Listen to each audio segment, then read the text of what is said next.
bespoke radio for the masses. Headline edition, July 8, 1947. The Army Air Forces has announced that a flying disc has been found and is now in the possession of the Army. If the game is rigged, change the game. Game changer. I occasionally think how quickly our differences worldwide would vanish if we were facing an alien threat from outside this world.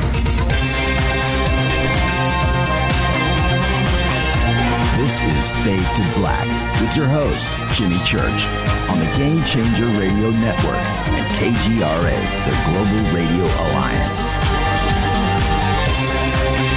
I need your help to get to the year 1985. You're listening to Fade to Black with Jimmy Church on the Game Changer Network.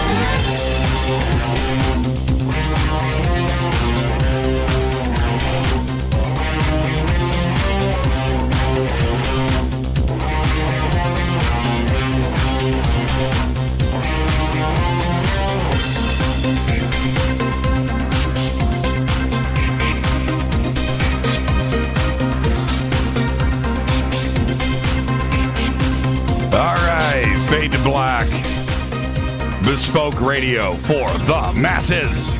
Today is Wednesday, March 22nd. 81 days into the new year, just 284 days left. We are live from a bunker somewhere in downtown Burbank, California. Now, I would like to welcome everybody listening all around the world, all across the United States, hither and thither, to and fro, back and forth, up and down, east and west, north and south, far and near. This is Fade to Black for KJCR, the Game Changer Network, and KGRA, the planet. I'm your host, Jimmy Church. What is cracking, everybody? All right, I know you were just watching me in the bunker cam, kind of freaking out for a second. I lost, I put on my headphones. I only got one channel. I'm like, what's going on? Hey, I need two channels. I need one in each ear. So that's what you saw me do, just scramble around and try to figure out what's going on. And it turns out on these, I'm using Beats 2. I've got headphones. I've got, Sonys and Sennheisers and AKGs here in the studio. But I like these Beats 2. But the Beats 2, if you notice here in the bunker cam, see this here? This actually unplugs, right? And that's what happened. When I put on my headphones, it came out halfway. It's one of those things with the Beats. I wouldn't do that. Well, maybe I would. I don't know. In the new designs that we're going to come out with the new headphones. All right, welcome to the show. Tonight, we have back with us very special guest. Mike Bara is here. We're going to be doing a Bara Mars update. We've got lots of images that we're going to go through tonight. And later on, I'm going to announce this at the front of the show. So during the podcast or YouTube or any of the other, iHeartRadio, any other archives that are out there. When you listen to the show tonight, go to jimmychurchradio.com, search Mike Bara, and you will go to his page, and the images will be there. And they will always be there. That's all you got to do. Just go to Jimmy Church Radio. And if you really, all guests, by the way, all guests here at Jimmy Church Radio on Fade to Black have their own page right over on our website. So if you ever want to know if we've had a guest on, just Google like Mike Bara Fade to Black. That's all you got to do. Google, boom, bam, and his page shows up in Fade to Black, and there will also be a date for the last time that person was on the show. All right, we've done so many shows here. We're in a weird number. We're at like 600. Today's 629, but the real number is higher than that. But let's just say 700 shows, 600 shows. They're all archived.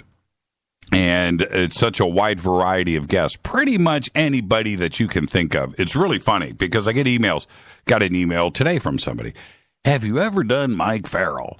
And of course, but that's somebody that is new to the show that doesn't search for it or go to the website or search. And I'm not talking bad. What I mean is it's somebody that's just listening to the show on some other format, whether it's KGRA or TuneIn or TalkStream Live, of course, out there listening to the show, or iHeart, and they're not going back and going to the website or investigating how we do things, right? That's what's going on there. So if you want to know about a guest, just go Google it. That guest name, Fade to Black, it'll pop up, their show date, the archive, the show number. It's all there. And you can go back and bang it right through, and not only to the membership area, but you can do the same search for YouTube or whatever. All right. Why did I say that? I don't even know. I don't even know why I said that, but it doesn't really matter, does it? All right. There's a really cool picture Mark just posted. This picture... follow me on Twitter, @JChurchRadio, #F2B, and you'll be able to see what I'm looking at here. That's a picture of Mike Bara, myself, that is Dean Ryan on the left. To the right, I believe that is Taylor Nicole, that is Jason Martell's fiancée. Sitting next to her is Rita, I believe. That's what's going on in this picture. Maybe Rita took this picture. Maybe Jason Martell's sitting over there. But there you go, at the bar. And as you can see, the bottom half of Mike's arm is lit up. Why?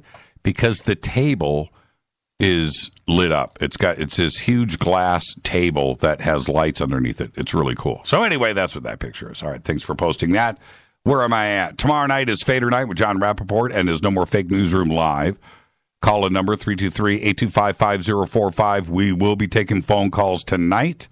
And all of the images will be going up in Twitter. So for Mike Bara, and we're going to go through all of those. Oh, that's why I brought it up. Yeah, all of the images tonight will be on Mike Bara's page, which is over at Fade to Black. So if you listen to the show in the future, you can go back and follow right along. Twitter, Facebook, YouTube, everything is Fade to Black. Jimmy Church Radio, Fade to Black, Game Changer Network, whatever. Go now, follow, like, and subscribe. I just mentioned the sandbox is #. That is so not Taylor. It is. That's Taylor. That's Taylor. Look at the other images of that night. And then I think I'm pretty sure that's, yeah. You know why I know? Because I was eating her and Jason's food.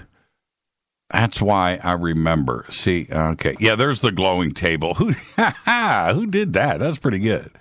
That's K28. That's pretty good. Yeah, that is indeed the glowing table. All right. Man, Twitter's on fire. Michael O'Connor just posted one of my favorite. Did you?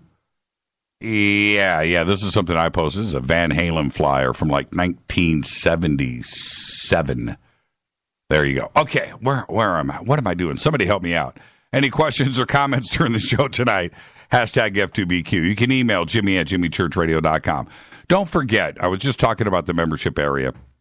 We have 2 different ways to go here. Now, we have the podcast. We have over 600 archive shows. The podcast has its own apps, Apple and Android, all platforms. You just go to iTunes, go to the Google Store, search Fade to Black, download the app.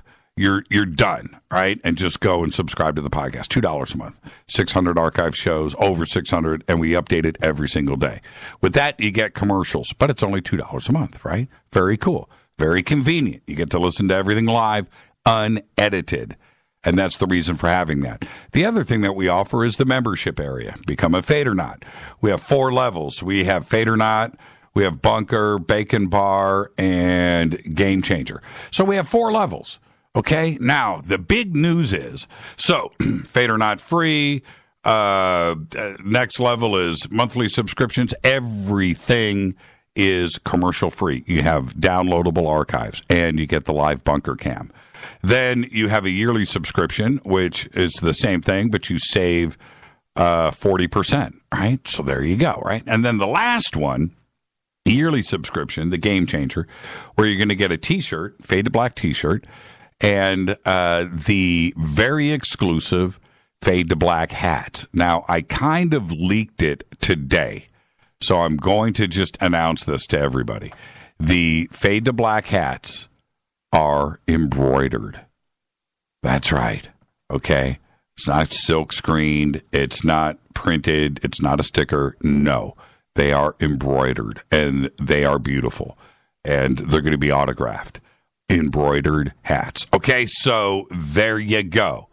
So become a game changer today. Yearly subscription, boom, you get the full package. And it's a great gift idea, too, as well. All right, Contact in the Desert coming up May 19th through the 22nd in Joshua Tree, California. Tickets and info over at jimmychurchradio.com. I'll be hosting the panel I am hosting this year is Forbidden Archaeology. I cannot wait for this. Ancient Civilizations with Graham Hancock. Unbelievable. Robert Bivall. How cool is that? Robert Schock. Right? Andrew Collins. Brian Bleepin Forrester and Carl Erberger. How cool is that? And that is going to be from 7 p.m. to 9 p.m. at night in the amphitheater. That'll be on Saturday. Friday, we're broadcasting Fade to Black live from the Lotus Room. Again, we're going to have 12, 14 guests crank through the Lotus Room, which is our own little building, man, and it is cool. And it holds about 150. Pack it out and go and have a good time. So there you go. That's Friday night.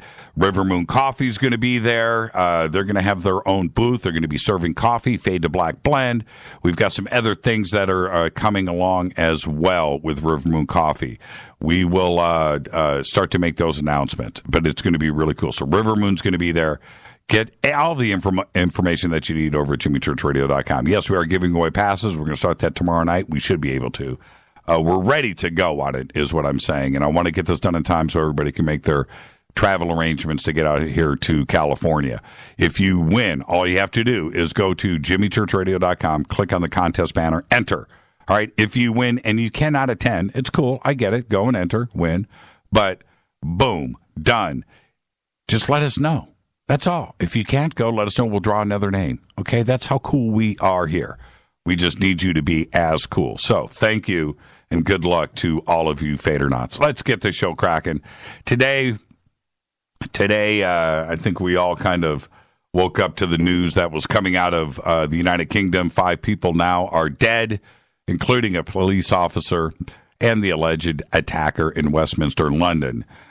Several others have catastrophic injuries after a car on the Westminster Bridge tried to literally mow people down, went up on the sidewalk and tried to take out as many people as they could. At least 40 people have been injured. One lady with injuries fell into the river there, the Thames, and was later pulled out, and she's recovering. A police officer is dead after being stabbed inside the Parliament grounds. The alleged assailant is dead after being shot by police. They're treating this now as an act of terrorism. Police believe that there were only one attacker. Wow. Crazy.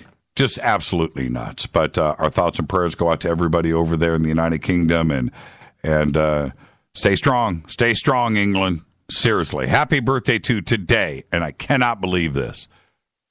William Shatner is 86. The captain.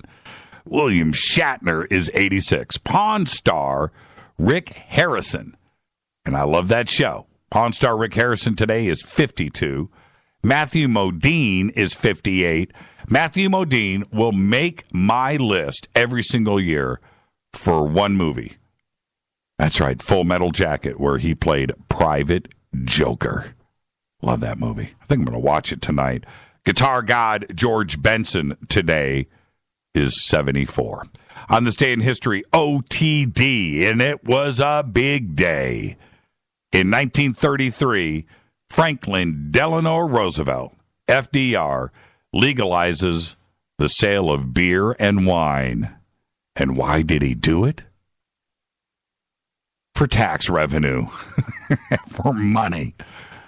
Not because it was the right thing to do. He did it for money. Fader fact, the California Gold Rush was the largest mass migration in U.S. history. There were more than 300,000 new arrivals to California in just 3 years. That is a Fader fact. And you think about the population at that time, right? And for 300,000 to go across, no roads, no railroads, no nothing. You got a horse, a wagon, your feet, maybe a wife and kids. You're by yourself. It doesn't matter. And you're towing a couple of cows behind that and some chickens. And you're going across the Rocky Mountains. That's nuts, isn't it? Every time I make that drive and I make that flight and I'm looking out the window of the plane, looking at, how nicely curved the earth is. And you're looking out the window of a plane and all you can think about is somebody went across that in a wagon. How did they do it? All right. Tonight, very special guest, Mike Bara. He is back with us. Always an entertaining conversation with Mike. He's one of the great researchers out there. And we are going to go through a complete and thorough Mars update. We have images, we have comments, and we will open up the phone lines. Tomorrow is another Fader Night with John Rappaport and his No More Fake Newsroom Live.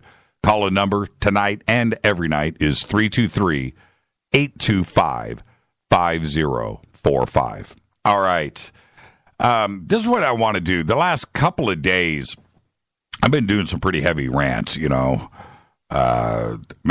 effect, time travel, parallel worlds, parallel universes, the D-Wave 2000Q system, CERN, the rest of the facilities around the world, and very heavy subjects. And I've thought that tonight I'm going to kind of go along the same thing, but I'm going to do the news that you know nothing about, right?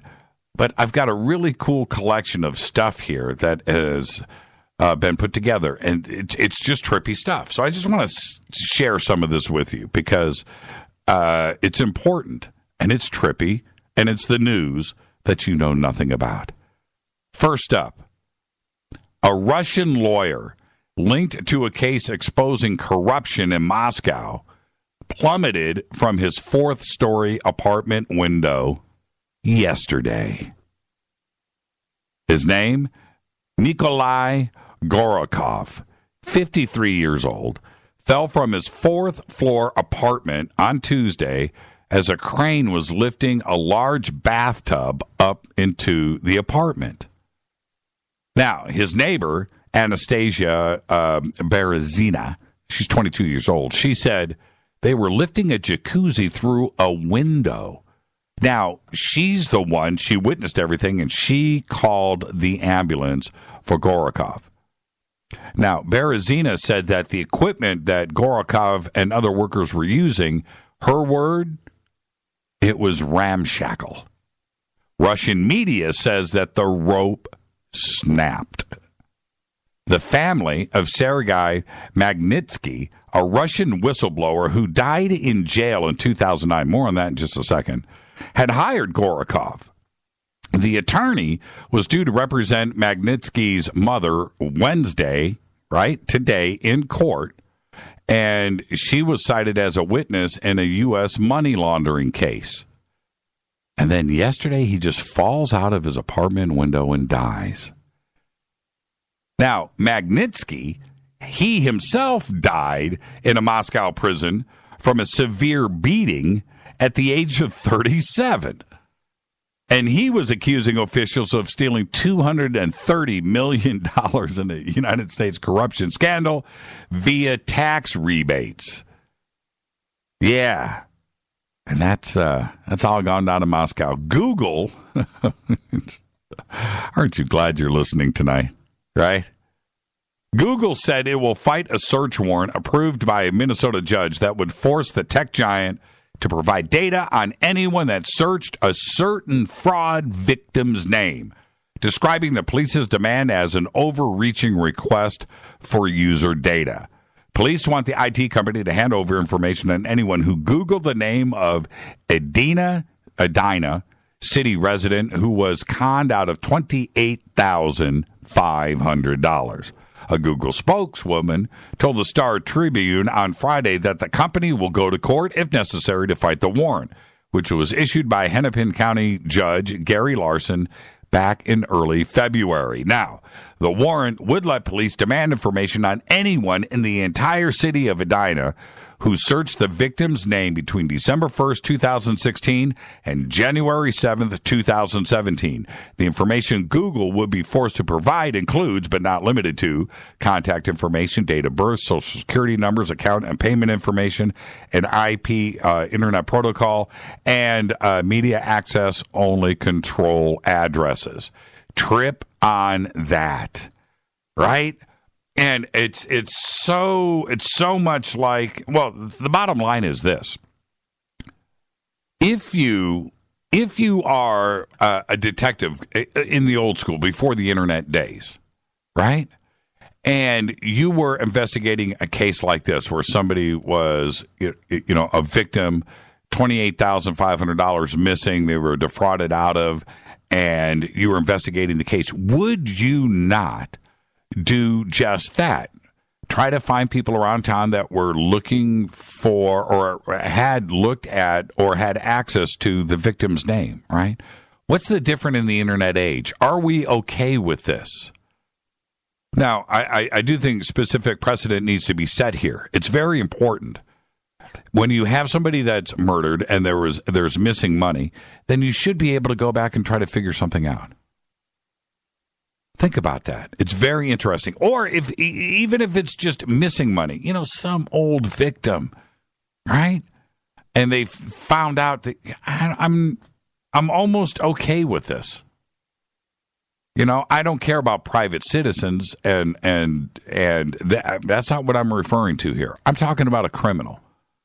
And somebody with that victim's name, searching that victim's name, well, why would you be searching the victim's name unless you had something to do with it? Or you have some splaining to do. All right. Well, it appears that about the same time that the dinosaurs became extinct on Earth, a volcano on Mars went dormant. Arsia Mons is the southernmost volcano in a group of 3 massive Martian volcanoes known collectively as the Tharsis Montes. Until now, the volcano's history has remained a mystery, but thanks to a new computer model, scientists were finally able to figure out when the Arsia Mons stopped spewing out lava. And according to the model, volcanic activity around the Arsia Mons came to a halt about 50 million years ago. Around that same time, Earth experienced the Cretaceous Paleogene extinction event, which wiped out 3/4 of its animal and plant species, including the dinosaurs. Now, the University of Michigan, this is a great mystery going on right now. Now, check this out. University of Michigan graduate student disappeared after a mysterious plane crash in Canada last week. But here's the rub. With no sign of a body or footprints at the scene. The plane, found on autopilot and out of gas, was discovered in northern Ontario, about 400 miles from Harbor Springs, Michigan, the flight's planned destination. Now, nothing surrounding the wreckage suggested anyone was near the plane at the time of the crash, and there were no tracks in the snow. The unnamed student was last seen on March 15th, today's the 22nd, was last seen on March 15th, the same day he rented the plane. We've got us a mystery. Hikers in Salt Lake City made a disturbing find this past weekend on Sunday after going off of their trail. Nearby homeowners were walking near their property when they found, wait for it, a human skull. They also found some bones and a small piece of camouflage cloth. Officers responded to the scene, which was about a mile away from the path. The cause and manner of the death are unknown, but police say the bones may have been there from anywhere from 1 to 20 years. How would you like to be doing that, man? Hiking next to your house. Your house. You're doing your thing, and you wander off the path a little bit, and you trip over a human skull. Man. Yeah. Well, a centuries-old legend that was a vast booty of treasure belonging to a leader of a Chinese peasants' uprising was lying at the bottom of a river has now been proven to be true. After more than 10,000 items of gold and silver were recovered from the bottom of the Mijing River in Sichuan province, archaeologists confirmed this past Monday that the tale of the Zhang Zhaizhang and his sunken treasure, dating back to the Ming Dynasty in 1368 to 1644, The legend has it that in 1646, peasant leader Zhang Jingzhang, and I'm not making that up, was defeated by the Ming Dynasty soldiers while attempting to transfer his large haul of treasure southward. About 1,000 boats loaded with money and assorted valuables were said to have sunk in the skirmish. Now, for centuries, this story became legend, urban legend, right? And it turned into rumor, is where I'm going. It just went from legend and just a crazy story to just like a rumor, and they didn't know. I don't know how it did in just 400 years, but it did. But now they have proof. You should see the photographs and the images of the coins and the jewelry and the things that are being pulled out of this river. Also, there was so much happening here in 2015 that the criminal elements got to get involved, right? Of course. You know, rumors of this, and it's confirming. They went down to this river. They had pumps, barges, dredges, empty this river, and they were going in, and they literally, gangs had sections of the river that were under their control. But archaeologists now, they're going to continue this, and they expect to finish everything by 2018. 10,000 items have been recovered. All right, I almost got to get out of here, but I've got to get this last story in because it involves tonight's show. A leading official in China's lunar and Mars exploration program was reportedly denied a visa by the United States to attend a scientific conference that was happening right now this week. His name, Guobin Yu, Vice Director of the Lunar and Space Exploration Engineering Center of China. He was scheduled to speak at a symposium here, March 19th, to discuss China's plans to explore and visit the moon and Mars. However, Jim Head, a professor of geological sciences at Brown University and an organizer of the Micro Symposium 58, the meeting that's held right before the start of the Lunar Planetary Science Conference, said that he was informed by Yu just before the start of the event that the United States Embassy in Beijing had denied his request for a visa to attend and speak at the conference. As part of the government approval process from China, Yu was authorized to provide important updates about China's plans to send missions to the moon and Mars. So there you have it. It's all the news that you know absolutely nothing about. I'm your host, Jimmy Church. This is Fade to Black. Tonight, the one and only Mike Bara. He's going to be hanging out in the sandbox, too. So follow me on Twitter at JChurchRadio. You can follow Mike at MikeBara33. This is Fade to Black on the Game Changer Network and KGRA The Planet. I'll be right back with the one and only Mike Bara. Stay with us.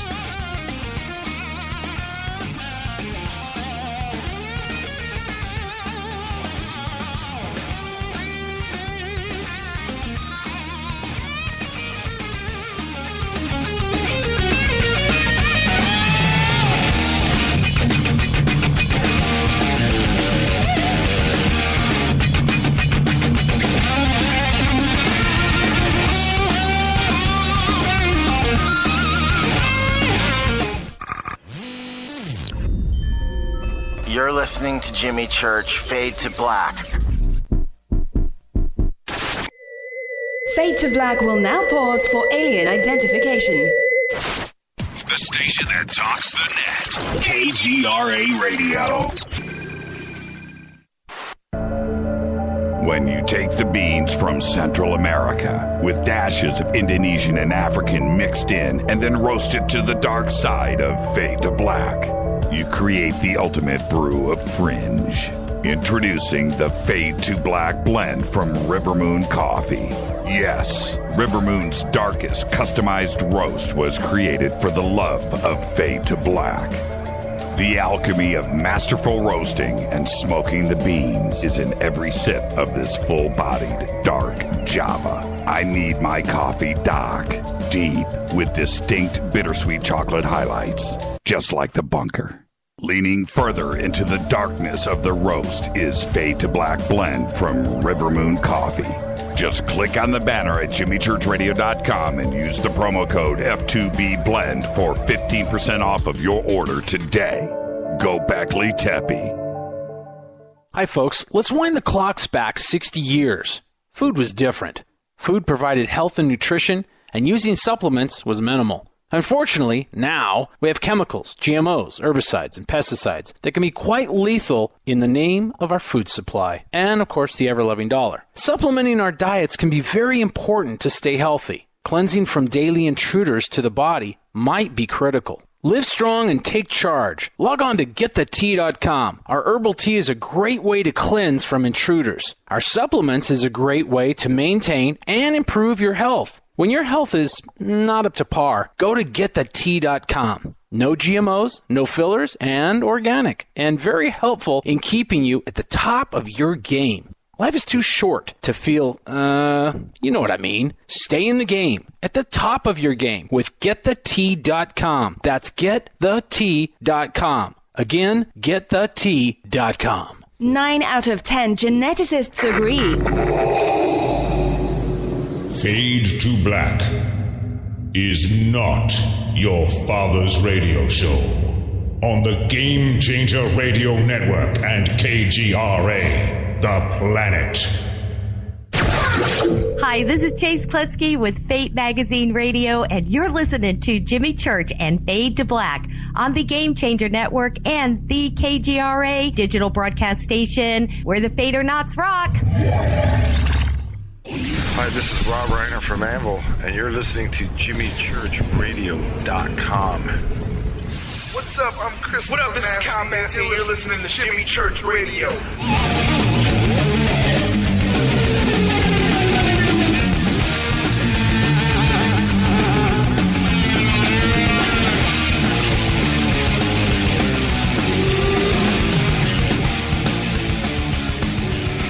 All right, welcome back, Fade to Black.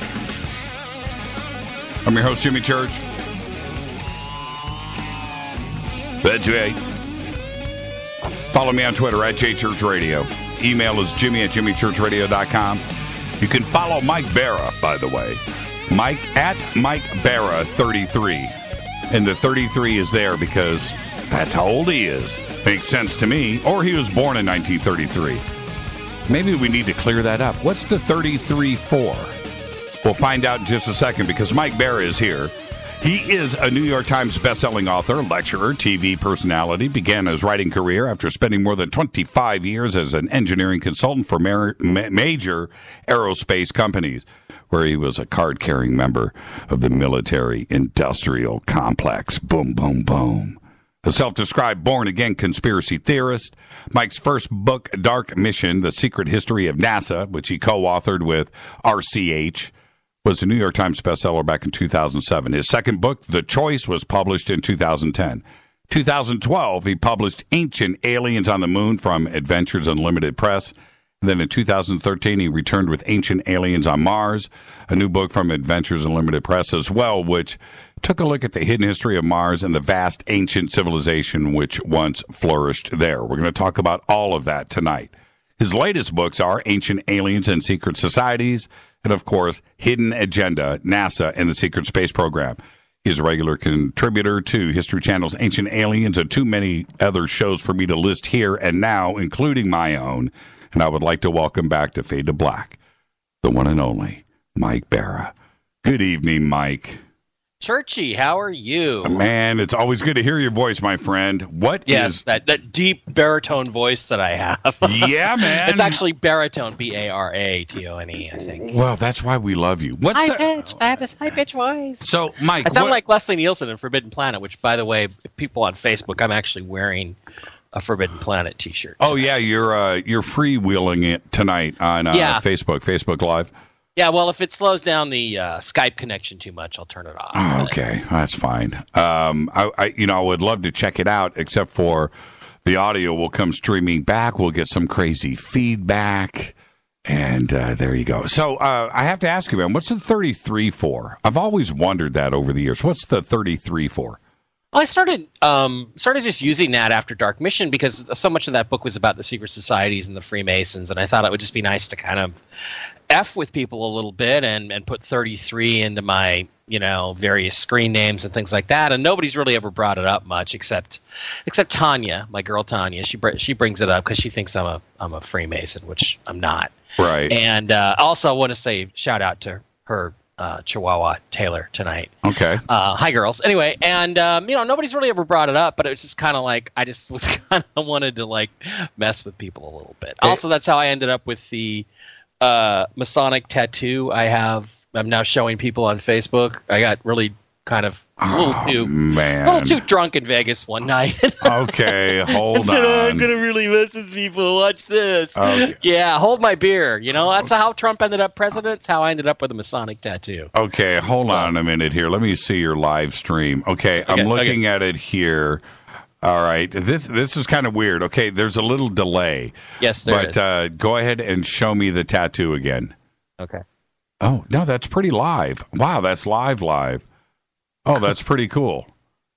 And the G is backwards, or is the camera backwards? No, the camera's backwards, yeah. Okay. Sorry. Why would the camera be backwards? Well, because it's the facing camera, the camera that faces me. Yeah, so but can't you flip it? Can't you flip it in the settings? Okay. All right. Well, okay. Sit down, Mike. Okay, that's enough. that's enough of the live stream simulcast because that's like what a 10-second delay. That's what Rita's using for the button in case I What's the go green? Over the top what's the green gemstone? You were holding a green gemstone up. Okay, all right. Enough of that. All right. Yeah. I'm clicking off. I'm holding the cap to my bottled water, and I am not receiving any sort of compensation from Dasani, although it could be arranged out there, folks. Oh man! All right, let's get down to business, man. And enough of the funny yuck stuff. The Mars has never slowed down. We go through, Mike, as you've been doing this for a long time. And we've both seen the cyclical types of stories that come and go, right? Mm-hmm. And some things have just gone away and haven't come back. And sometimes they do a little bit, but we go through these cycles. Mars hasn't done that, has it? Mars has stayed front and center, and probably today, I mean, except for the excitement of Sidonia and the face on Mars, which was extraordinary for a lot of different reasons. It was the technology of the time. Internet was fresh. Art Bell was rocking. Hoagland was doing his thing. Oh, I got to talk to you about Hoagland. Maybe before we go on. But Mars today... Before we go on, it's too late. We're already on. So, we've already moved on. Hate to tell you that, pal. But is Mars today is about as exciting as it has ever been. The story will not go away, and it's the gift that keeps on giving, isn't it? It is, absolutely. And, it's because it's so close, it's actually fairly easy to reach as far as planets go. Not as easy as the moon, but it's pretty easy to reach. And there just continues to be one discovery after another. And the thing is, Jimmy, we don't even talk about the stuff that we could be talking about. I mean, there are things that have come up years ago, some of them 5, 10, 15 years ago, that are still out there and are not explainable and are really fascinating to go into that people have forgotten about. And there's a whole new generation, of young, attractive females listening to your show that have never heard of some of these things. The Face on Mars, the Parrot City thing. There's all kinds of discoveries out there that could just be constantly recycled and talked about again as if they were brand new because they are so incredible. And then every day we get pictures back from the rover, the various rovers that are up there, and it just adds to the pile. I mean, there's just an incredible amount of stuff out there that you just see in these images and you're like, wow, what planet is this? It looks like Earth would look if a big flood, a big disaster of some kind hit Earth. And, that's exactly what Mars is. It's a civilization lost. It's a civilization that used to exist that was technological, and they used a lot of the same engineering techniques that we did. And with my background in mechanical engineering, I look at that stuff and I can just totally see it instantly. I just instantly can say, okay, that's mechanical. That's not a rock. That's something artificial. And there's other people that do this work too. Keith Laney is a friend of mine, and he does some amazing work processing images from the Mars Reconnaissance Orbiter. And he finds all kinds of buildings, pyramids, tetrahedral pyramids, to use a term that used to be used a lot with regard to Mars. So you've just got this constant flow of new information. It keeps restoking the fire, and like you said, it never seems to get old, and we never stop talking about it. And then we will remain fascinated by it until we actually go there and, admit to the world that this stuff is up there. Now, what's your take on that? Is it that that Mars, whoever was there, left and came here, right, and populated Earth? Do you think that somebody is still living on Mars underground? There's a lot of talk about that. Or do you think it was cataclysmic and wiped out? What do you think ultimately is the story? Well, okay, so there's a little bit of speculation involved here, but a lot of this I think I can support. And what I think happened, first of all, Mars is not a planet, it's a moon of what they now call a super Earth that used to exist right about in the orbit where Mars is today.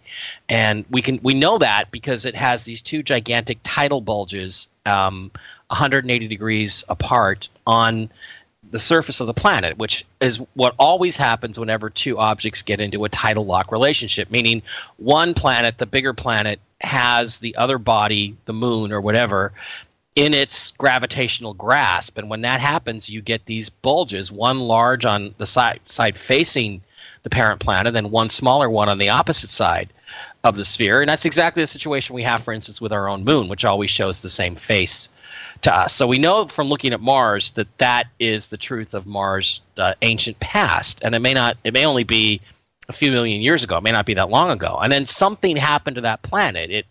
It blew up, or it was destroyed in some sort of cataclysmic event, which then wiped out whatever civilization was actually on the planet Mars. Now, beyond that, to answer the other part of your question that you brought up, yeah, I think the survivors of that probably stayed as long as they could on Mars. They probably moved underground if they weren't underground already.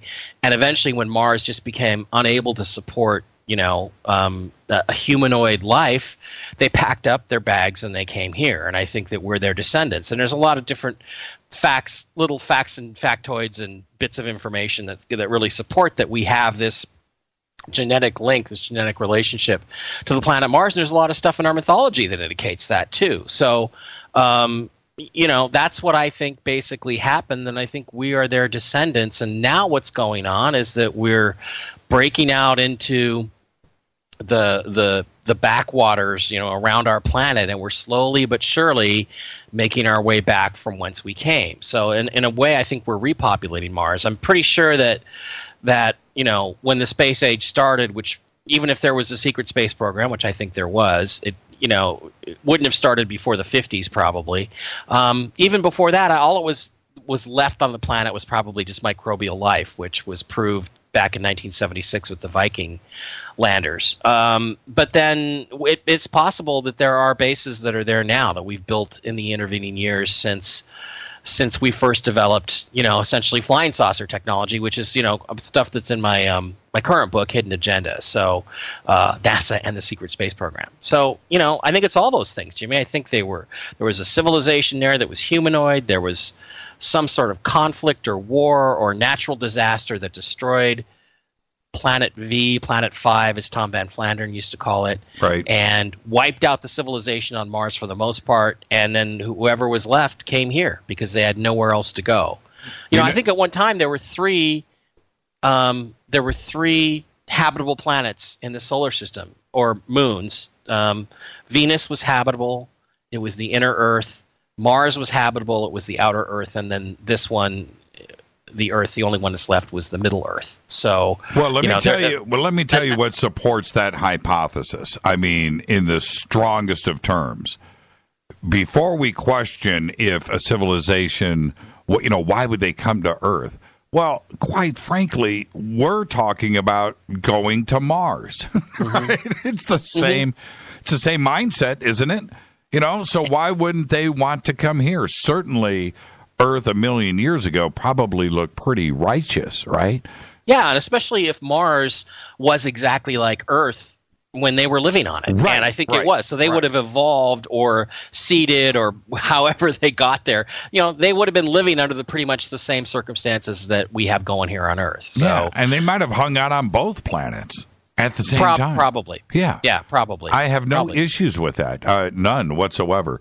I wanted to, somebody just posted here, and I think it's a great question, about this crazy, here in the Valley. Now, I've gotten reports. We've been watching this star every single night. When you were over at our house, did we ever look at that star in the far sky? Did we talk about it? You can just say no really quick. No. Okay. No. There's this star that's been up there for about the last year on the west side of the valley, and it's just above the horizon, right? I don't know what the degrees is and stuff. You're the smart guy. But, just above, if 12 o'clock is straight up and 3 o'clock is dead in front of you, I guess it would be at like 2 o'clock, okay? So, straight out, and it's bright, and it shows up at about 5:30 in the evening.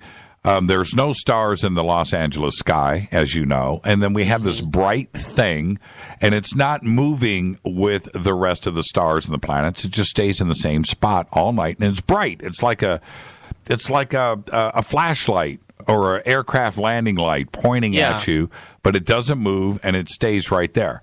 And then it disappeared. I mentioned it on the show, and it wasn't there. That was a couple of weeks ago. And now it's showing up again. But what was funny when I mentioned it on the show, it wasn't me. It was a guest that mentioned it that lives here in the Valley. And I started getting reports. I got reports from Canada, East Coast, Texas, Southern California, tons and tons of email. I get it every single day now about people noticing this same strange star that doesn't move with the rest of the stars in the western sky. What is it? Have you seen it? Well, first of all, have you gotten any pictures of it yet? Yes. Yes. Yeah, good. Yeah. Okay. I don't know. It sounds like one of John Leonard Wolfson's space platforms. It sounds like some sort of large reflective object in a geosynchronous orbit in that position. And it's not going to be a satellite, Jimmy, because a satellite, you're not going to be able to see a satellite, a small, typical satellite without night vision goggles. And as we all know, once the sun sets, a couple hours after sunset, depending on your latitude, you're not going to see it anymore. So if you see it all night, it's in the same place all night, and it's not going to be reflecting sunlight. So some of that light is being reflected, is coming from the object itself, which indicates it might be a powered vehicle. So I think you got to get a really good high-powered telescope and get a good look at it and take some video of it. Because it sounds like a space platform, like lots of people talk about. Somebody did from Long Beach and sent me a little piece of video and some images. And he said once he zoomed in on it, the frigging thing had spinning lights on the middle of it that were rotating. And so anyway, and then let's see the video. I mean, I can't. It's pretty crazy. It's pretty crazy. And so Rita and I left, and we had to go over to Malibu. So we're driving, up and across the canyons, down the 101 and to Topanga Canyon and up and over to Malibu, the standard route. And there it is, man. And it wasn't there the night before, and it's back. And so we took a bunch of photographs of it that night, and it's trippy. I don't know what it is. Somebody said, it's Venus. It doesn't show up in a star map. And Pegasus Pegasus is there, but the bright stars in Pegasus aren't lining up with anything. It's not even close. Well, Venus also wouldn't stay in the same place on any given night. It would move around. It would slowly but surely move through the sky, so it can't be Venus. So, obviously, and again, why haven't I seen any of these pictures? You don't send anything. You never. I keep the good stuff. No, I keep the good stuff. You send me your good stuff. I send you none. You don't want me to send my good stuff, pal. Trust me. Now, as Allison said, she said, stop. Explain what you mean by genetic connection to Mars. Well, first of all, our DNA is alien. There's no question that you can go through a lot of the experiments that were done. Some of the stuff was written about by the late Lloyd Pye, who did a wonderful job digging his stuff up. And our DNA is not normal. It's not like the DNA of any other creatures or beings on this planet. So that's the first thing. The other thing is that there's lots of small stories and things that come up with that. Like, for instance, when astronauts are launched into space and they're in microgravity and they're away from the spin influence, which I think is the key, and the gravitational field of the Earth, they're in microgravity or weightless, their natural circadian rhythms change from a 24-hour cycle to a 24.9-hour cycle. And guess what? One full rotation of the planet Mars is 24.9 hours. So in other words, when we're not on the Earth, our natural tendency is to link up through our biorhythms with the planet Mars, not with the planet Earth, which kind of implies that some of what's inside of us isn't from the planet Earth. So there's little examples like that. I talk about a bunch of these different things in my Mars books. So just in case anybody wants to pick one up at Amazon. Pi said it so well. And they're man, I miss that dude. Every time his name comes up, I can't help but say, I just miss Lloyd Pye. I do. He spoke to the common man.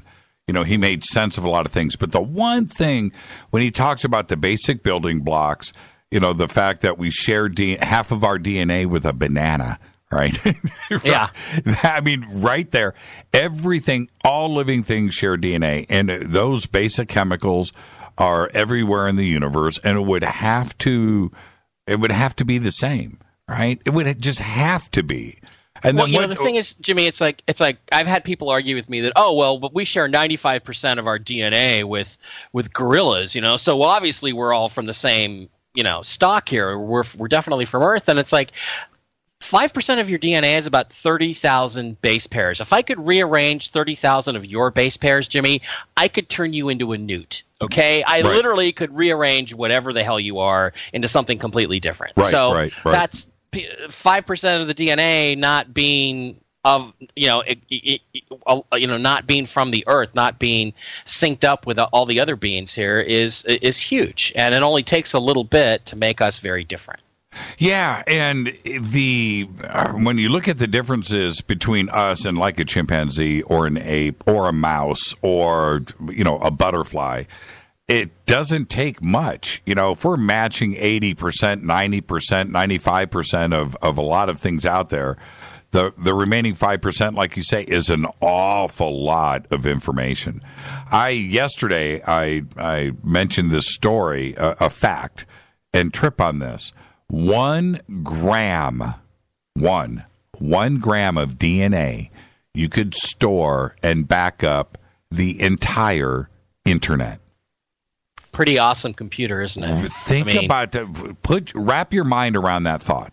That's a lot of binary code. That's really. a lot of ones and zeros. And it really brings up something else, too, that just popped into my head that's kind of interesting. You know, people talk about quantum computing and quantum physics and all this stuff about how, well, it doesn't have to be binary. It doesn't have to be one or the other, black or white. But really, if you look at DNA, it's really pieces that are kind of binary. And it's how you put these two pieces together that make a third thing. So it's kind of like maybe this binary, black, white, left, right, male, female, hot, cold, light, dark, on, off, on, 1, off. 0 thing. That's like seems like it's the basic structure of the universe. Everything starts from that combination of two opposing forces.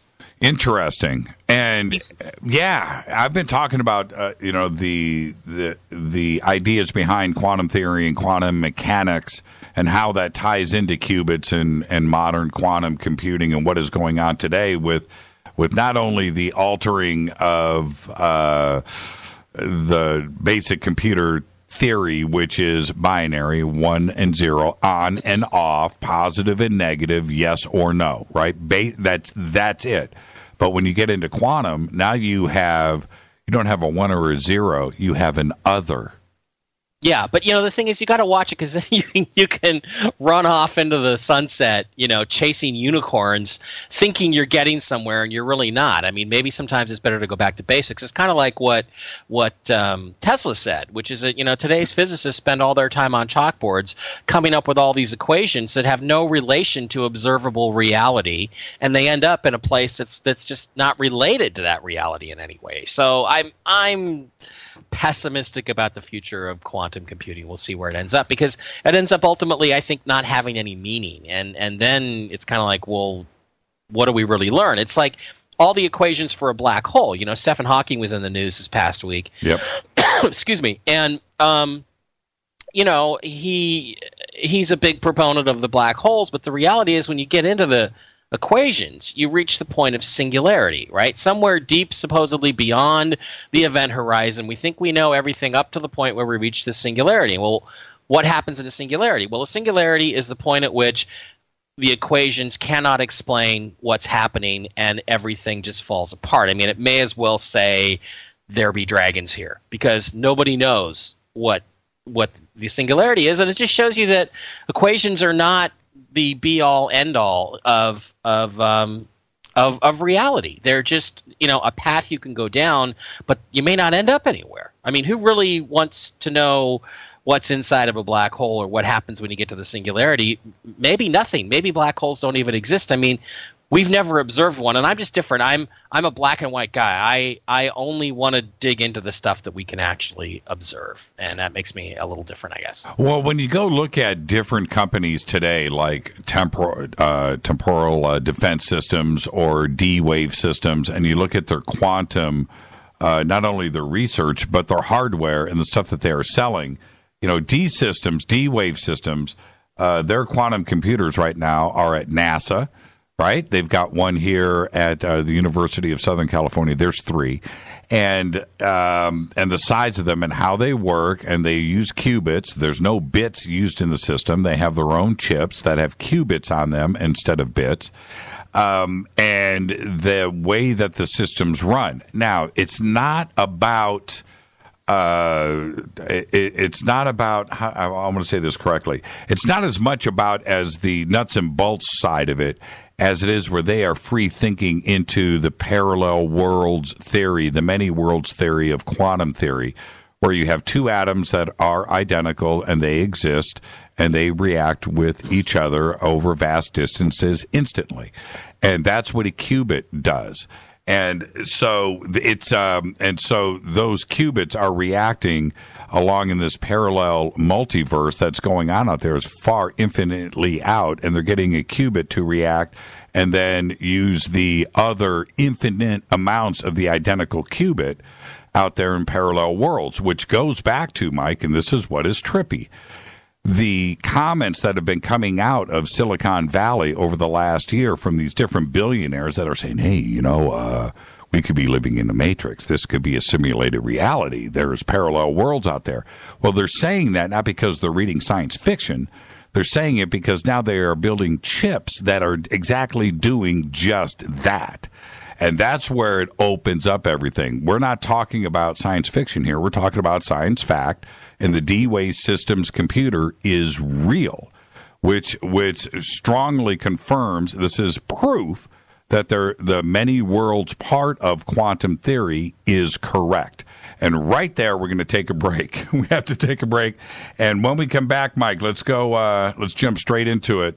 And we'll start looking at some images and tell me what you found. This is Fade to Black. I'm your host, Jimmy Church. Tonight, the one and only Mike Bara. You can follow Mike at MikeBara33. You can follow me at JChurchRadio. My email is Jimmy@JimmyChurchRadio.com. And Mike Bara's is Mike@gmail.com. Just write him right now. I'll be right back.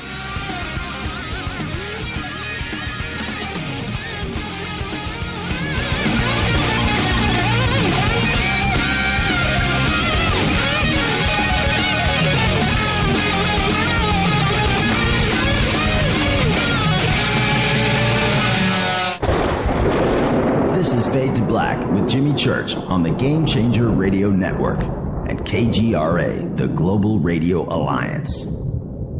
The station that talks the net. KGRA Radio. Hello, I'm Kat Deely, and you're listening to my main man, Jimmy Church, on JimmyChurchRadio.com. Hi, this is Ray Hobbs here, repping the planet, and you're listening to my good friend, Jimmy Church, Fade to Black, on the Game Changer Network and the KGRA Digital Broadcast Station. This is Toby Kebbell. You're listening to JimmyChurchRadio.com. Don't hurt me, Jimmy. I'm only little. Hey, I'm Adrian Grenier. And this is Ari Gold. We're the Honey Brothers. Well, Yes. We are of the Honey Brothers. Hey, I'm Adrian Grenier. And I'm Ari Gold. We're the Honey Brothers. And you're listening to Jimmy Church. The Revolution. What's up, Fadernauts? Studio Dome loves Fade to Black and the F2B audience so much that they have put together the ultimate stereo Bluetooth system. They've done it just for you. Man, check this out. The Studio Dome SBB2 stereo system is here. It's featuring 2 Studio Boombox 2 SBB2 wireless Bluetooth speakers, packed in its own custom hard shell case. This Studio Dome system features the very latest in stereo Bluetooth technology. The 2 full-range boomboxes are in true wireless stereo. You've got to hear this. It's amazing. It's just $129 and use the promo code JCRTWS and you'll also get free shipping. It's simple. Just go to jimmychurchradio.com, click on the Studio Dome banner. Go Beckley Tepe. Balance of Nature's fruits and veggies. I was diagnosed with congestive heart failure. I went from being able to work 14, 16 hours a day with no problem to where I could barely walk a block to the store. I went on to the phytonutrients about 6 months ago, and within a couple of months, my medical doctor had cut my prescriptions down in a little bit smaller dosage. The next time I went back a month later, I walked into the doctor's office and he says, "My gosh, what's happened to you? You don't even look like the same person." He looked at my legs and the swelling had gone down. My blood pressure was down. The venous stasis ulcers that I had had on my legs for the last 4 or 5 years because of the poor circulation were all healed, and I'm feeling far better. The new challenge will allow you to receive 2 months of Balance of Nature's fruits and veggies free. And we'll even ship them to you free. Call now for details. Call 1-800-246-8751. Or go online to balanceofnature.com. Use promo code TALK. This is Micah Hanks of the Gralien Report, and you're listening to Jimmy Church on Fade to Black, across the globe on the Game Changer Radio Network and the one and only KGRA Radio, The Planet.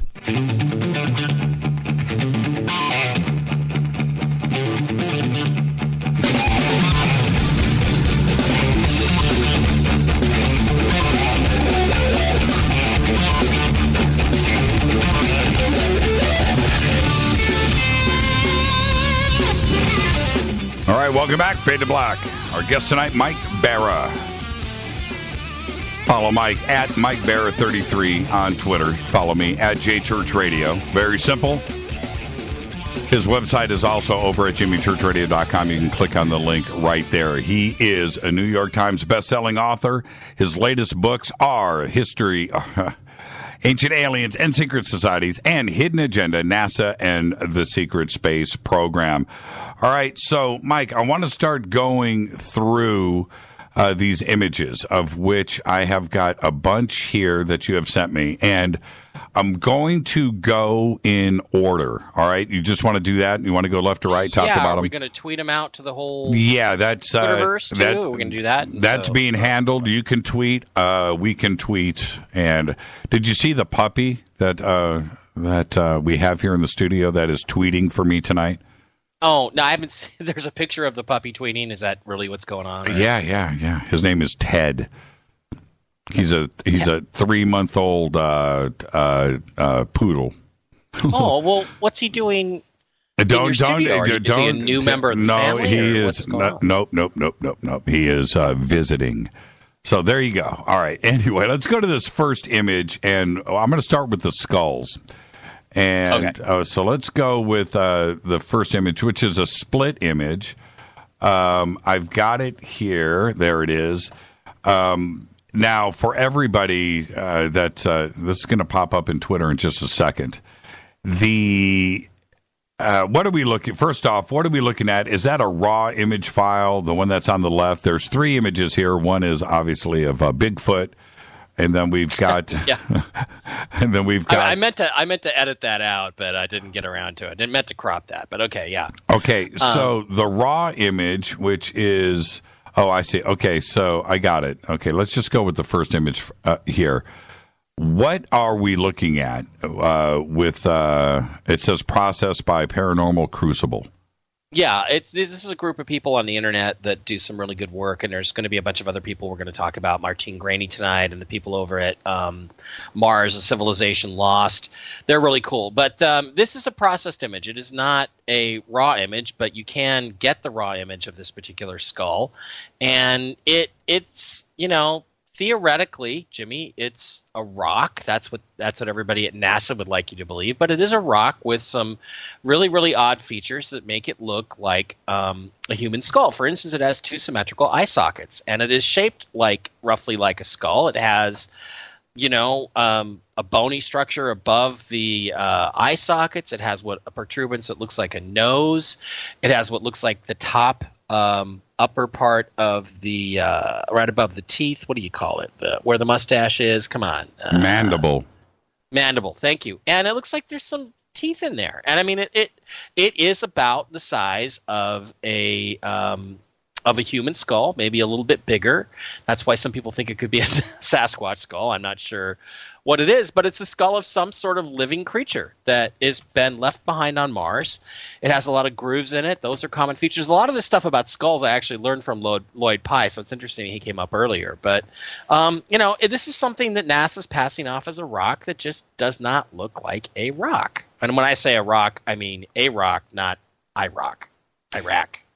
What's interesting as I look at this, the skull itself, and you're right about, the mandible area and the teeth. There looks like there is an ear area and some lines going on in the skull that would indicate a front and a back, to us. That's what it appears to be. But it's also the strange debris around it, too, as well, that doesn't look like natural formations. Yeah, it doesn't, and that there's not enough of the context in this particular image to really make a comment about that I'm going to go to. But I mean, it looks like the skull of a living creature, and there are so many other pictures of skulls and skull-shaped objects on Mars that it almost becomes, we found another skull. It's kind of like, there's another skull of some other creature. And the interesting thing is that they're all different, and a lot of people will try to say that they're pareidolia, which doesn't even actually exist. It's not even a thing. And, that we're just seeing things. And no, I mean, if you look around Mars, there are skulls of living creatures everywhere. In fact, maybe if I get a chance here, I'll tweet out a couple of them. We'll see. Okay. Well, and the other, what I've always been fascinated with as we look at images of Mars, not only what we're going to present here, but around the internet, stuff that NASA releases themselves, right? Mm-hmm. Yeah, and all comes from NASA. Yeah, absolutely. Well, it's the only place it could come from. But what I mean is just the stuff that they're, just showing without any UFO part, how do I want to say this? The hunters that are looking for these objects in Mars photos. Okay, not that. What I'm saying is I'm just on the NASA website, right? And I'm looking at and it just looks like it's been lived in, right? That's all. It just feels lived in. You can walk around places on Earth, whether it's in the desert or in a forest somewhere, and walk around where there's no man-made or there's no houses, there's no roads, but you walk and you see things that indicate life. That something has been here before, and it could be any type of debris, but that's the way that it feels. And you look at some of these Mars shots and these panoramic shots, and it just looks lived in. Right? yeah. It's funny. We were talking about. I was talking just last night. We were watching. Dave and I were watching Star Trek. What was it? Voyager, right? Right. And one mostly of the great we were watching, movies, of course, for Jerry Ryan. But the point being that you look at how awful those shows were, but you look at the ships, and then none of the sets or anything, they don't look lived in. They don't look like anybody's been there. But you're right. There's all kinds of stuff around Mars that looks like the junk you would expect to find in a debris field. If there used to be buildings or a city that collapsed, I mean, it really bears a stronger resemblance in a lot of ways to like ruined cities from from World War II that you see in the old World War II documentaries and stuff than it does a natural surface of a planet or a rock-strewn landscape. Yeah, and that's exactly what I'm referring to. It just feels, I don't think that if I walked around on Mars, I've said this so many times, if I walked around on Mars, that I would never think to myself, wow, nobody's ever lived here. I don't think that's the thought that would go through my mind. Well, no, especially not with all the skulls and mechanical bits and, dinosaur bones and things that you see everywhere and crinoid fossils and all kinds of stuff that you've seen in all these images. It's just there's so much of it that you just, you can't say that, Jimmy. It wouldn't be a rational conclusion based on what we're looking at. Now, NASA does their best to sort of obscure this stuff or at least minimize it, make it less obvious what these things are. But, there's no question if you really pay attention to it, there's no question that you're looking at, the remnants of a lost civilization that used to be there that's just gone. Yeah, you just posted this. It looks like it's a skull on a beach, right? That's not really my best picked version of that one. But it's still pretty cool. It's pretty interesting. So, all right, let's go to the next image, and it's very compelling, which looks like a fossilized dinosaur that is, been fossilized and embedded into a rock. That's exactly what it looks like. Got a couple of weird right angles here, too, as well, that are kind of tough to explain away. But it looks like a little mini... what was the in Jurassic Park, the little mean guys? Right? What were they called in Jurassic Park? The little mean... not the raptors. They weren't little. The velociraptors. Okay, the velociraptors. Yeah, those are the little guys. That's what this kind of looks like. Okay, I'm not sure which one are we looking at then? Number 3. Okay. We skipped the skull. Now we're on the split image with the... It's 1274008. 1274. Okay, yeah, the one. It's the one with the red borders around it. Yes, okay, got it. Yes. Excuse me. Now, this is unquestionably the fossilized remains of, a living creature. It looks like, I don't know, a chupacabra, a coyote or something. I mean, you can see that this thing has a skull, which is this sort of, it's got a snout like a dog or some sort of fox or a creature like that. It has, what might be eye sockets or things to that effect. And then it's got this white spine that has a series of segments going right down and extends all the way in a tail. And then you have extensions that look like legs at the back. One's kind of coming out of the tail, and a couple more are coming out of the body. It looks like it might be some sort of weird creature with 4 legs, all kind of aligned. But it's definitely some sort of fossil. It's not, it's Jimmy. It's not rocks. So, it's got a spine. You ever seen a rock like that on Earth? No. But you've seen lots of fossils that look like that. No, I've seen stuff like this at the Field Museum in Chicago. Yeah, with lead paint on it. Yeah, but but here you have everything, right? You've got a spine, you've got legs, you've got a tail, you've got a skull, looks like ribs.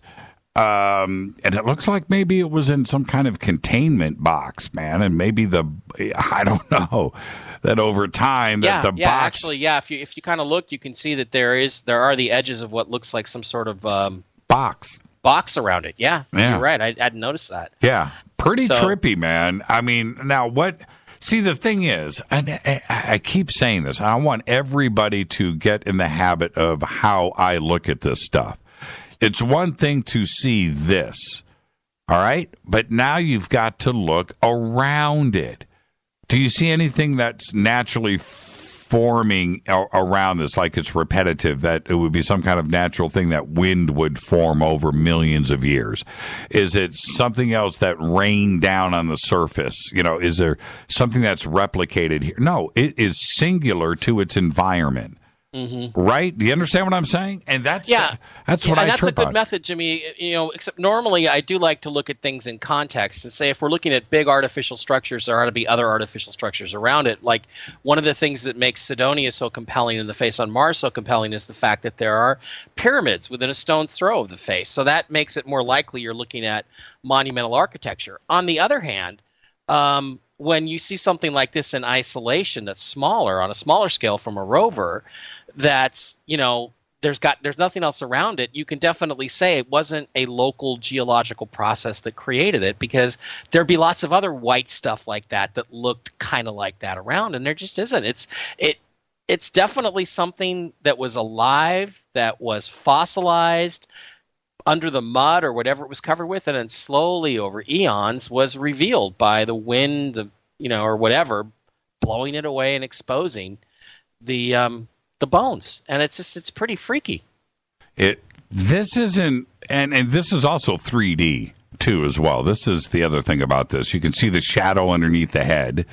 So it's obviously up and out. It's the color is off from the background. Everything in the background looks like it's the same shade of some kind of iron-based, you know what I mean? It's that red overall look and hue. And then you've got this, man. It just sticks out. It just doesn't look like rock. It doesn't look natural. That's how you spot it when you look at something, and it doesn't look like rock for sure. It doesn't look like any rocks on Mars that should be there. And, again, I'd love the geologist to explain to me how this forms naturally. Like, is it water? Is it wind? What is it? I mean, it's the most likely explanation for what this is. The simplest explanation is that it's a creature that's, it's alien to us, but it's natural to the planet Mars, or the moon Mars, and it shouldn't be there.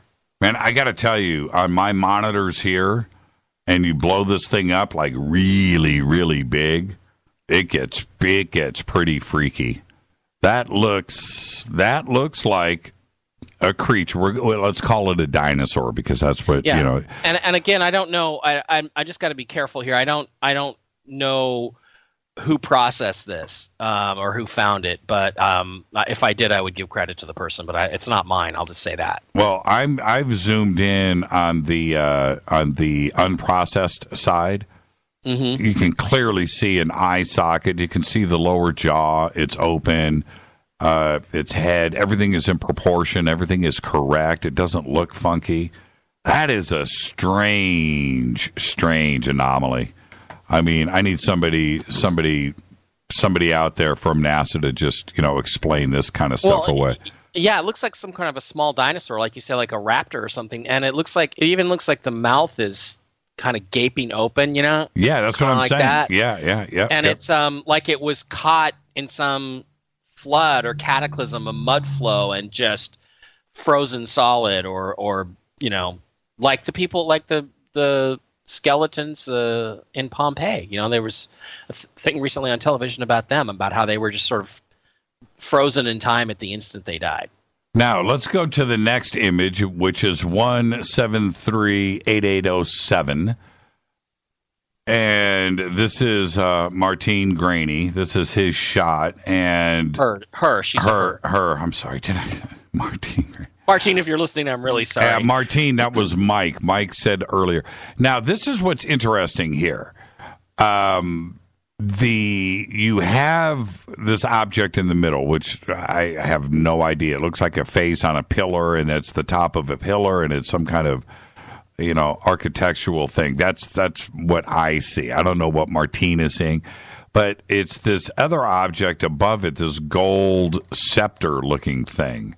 Yeah. That's the right word for it. It's a scepter. Yeah. Again, congratulations to Martine. This is in Mars: A Civilization Lost. There's a direct link to the original image if you want to go there. And it looks to me like you have a stone structure or a clay structure. Right. That has collapsed and fallen. But you can look at it and you can see that there's sculpting that's been done to this particular column It looks like, maybe a column from something that used to be a temple or a museum. It's not too dissimilar from stuff you might see in France at Notre Dame or something like that, the church there. And, so you have what looks like it was kind of a face, and you have grooves, and you have something that might have been representing something alive, and you've got this sort of decorative aspect to it. And then, of course, to the left, you see, like you said, the scepter. And I don't know what the hell that thing is other than to call it a scepter. That's exactly the word that I came up with when I looked at it today.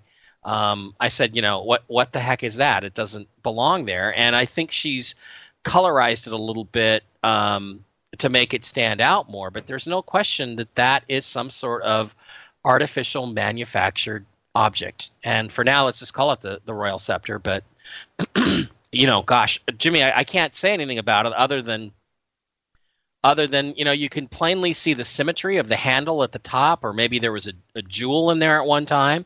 And then the long, thin, it looks almost like it's gold, like a long golden scepter that a queen or a king would hold in their hand as they walked through some ceremony. And I'm sure somebody can find a picture of Queen Elizabeth or somebody like that carrying a golden scepter, and it looks exactly like that. And it's just really freaky. And then even to the right of this ceramic or sculpted column, there's also this weird sort of brush-looking thing.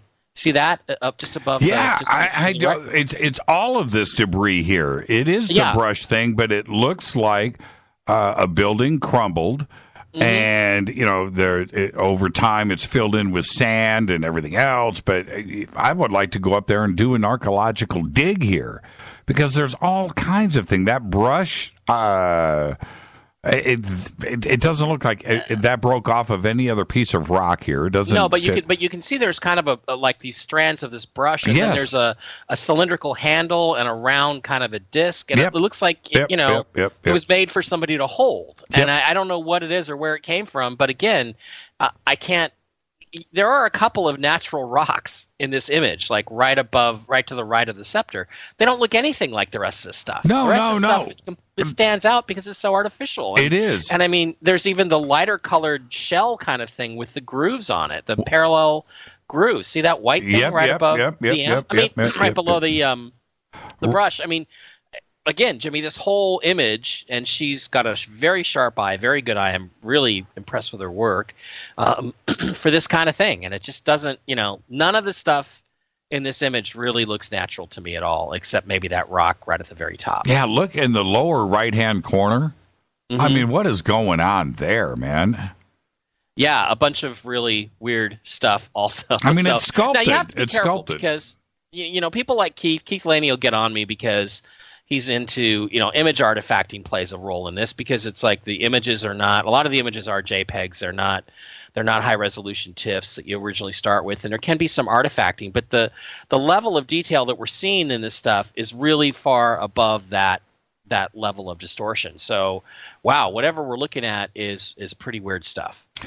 We're going to hit a break here in 4 minutes, so let's just go. We've got a lot of stuff to cover here. Let's go to the next image, which is 1735347. All right. Yeah. Okay. Yeah. Now, again, what are we looking at here? This is also Martine. Well, this is a shot that was, taken across a plain. Like there was a field in front of the Curiosity camera. This is again on Mount Sharp. It's from a Gigapan by a guy named Neville Thompson, who's one of the people that works on the Martian Genesis group. And the Facebook group is Mars: A Civilization Lost. If you want to go there, there's just so much information on that in that group. It's just great to go to. And Neville's one of the guys who he takes images and stitches them together and creates these Gigapans where you can zoom way up on stuff. And this comes from the black and white images.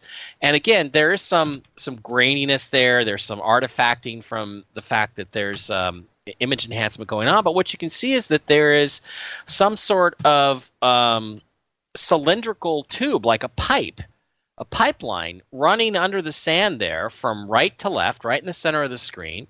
And actually the zoomed out shot of it, I think, is a little clearer, actually. And then you can see that there's these very geometric, right-angular sort of mechanical attachments or hoses or something coming off of this thing. So, again, I don't know exactly what this is, other than I will say, as a mechanical engineer, I'm going to say flat out that it's mechanical. What's the size of this? Well, something like this, it depends on the distance from the rover, but to get that kind of resolution, it's probably fairly far away. Right. So I would think we're looking at about 6 to 8 to 10 feet of pipe there is what we're really looking at. You say pipe, yeah, right? Because I think it's a buried pipe. That's what I think we're looking at, some sort of buried pipe. See, and I don't see that. So this is what our pareidolia is affecting us differently. I see something artificial, but what I see is a ramp or a driveway, something going up to the side of the hill. I see more of a building structure with an opening on the top of the roof that's been blasted away or something. That's what I see. I don't see a pipe. If it was larger, I could go with that explanation, but I don't think it's that large because I don't think it's that far from the camera, and you have to factor in the focal length of the lens and all the different factors that go into the photography. And I'm going to have to go to the actual Gigapan and get a good look at it because I can kind of tell, from the bigger, broader images about how far away something is, and that gives me a rough estimation of how big it might be. Right. And so what I see here, I see something further away. So I think we're looking at an object that could be, 50 feet tall, a couple of hundred feet wide, and that's what I think we're looking at. Now, if we're looking at a smaller object, I could see the pipe side of it. It's weird, man. I don't see that. But I almost see a dude standing in that mess. Do you see that? I don't want to talk about that. Okay, do you see that? Okay, look, and one thing I want to say too, Jimmy, is that, don't get caught up in this pareidolia nonsense. I know. The thing is, the truth is that it's all about your ability to do 3D spatial projection in your head. Now, I've said this at different conferences, and people don't like this, but here's the facts.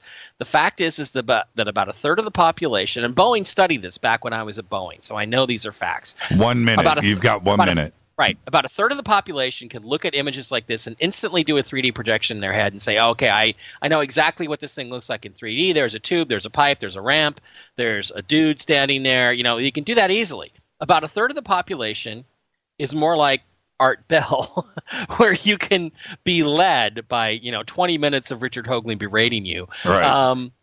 To see what's on the image. You can learn it. They can be sort of coached to put that together. And then there's about a third of the population that doesn't get it at all and really doesn't see anything but a bunch of spots and blobs that doesn't understand it. I don't know. That looks like Groucho Marx. More men than women are better at spatial, 3D spatial projection. It's just a fact. Women are better at learning languages than men. Those are also facts. I don't know. That looks like Groucho Marx's face right there. Also, I see Gandhi. So I see Gandhi. I see Snoopy lying on his doghouse too as well. I see a lot of things going on in. Right. Hey, so what happened? That might be pareidolia. But what I'm saying is that look, the difference is it just depends on scale, right? Distance. Right. What happened to Hoagie? Does he still have his radio show? I haven't heard it. I don't know. I can't get a hold of him. I don't have his number anymore, and I get emails from him occasionally, so I know he's alive. But, wow! Did you hear this? Okay, we're going to hit a break right here, but Chuck Barris died today. I thought Chuck Barris died in 1988. Well, no, he was an assassin for the CIA. Remember? That's right. Yeah. Right. But died 87 years old. Right here, announcement from the Santa Fe, New Mexican. I got to tell you, and I'm going to say this right now, I like Chuck Barris. Genius. Genius. Absolutely, right there. Our guest tonight, Mike Bara. This is Fade to Black. We're going through the latest Mars images. We'll be right back. Stay with us.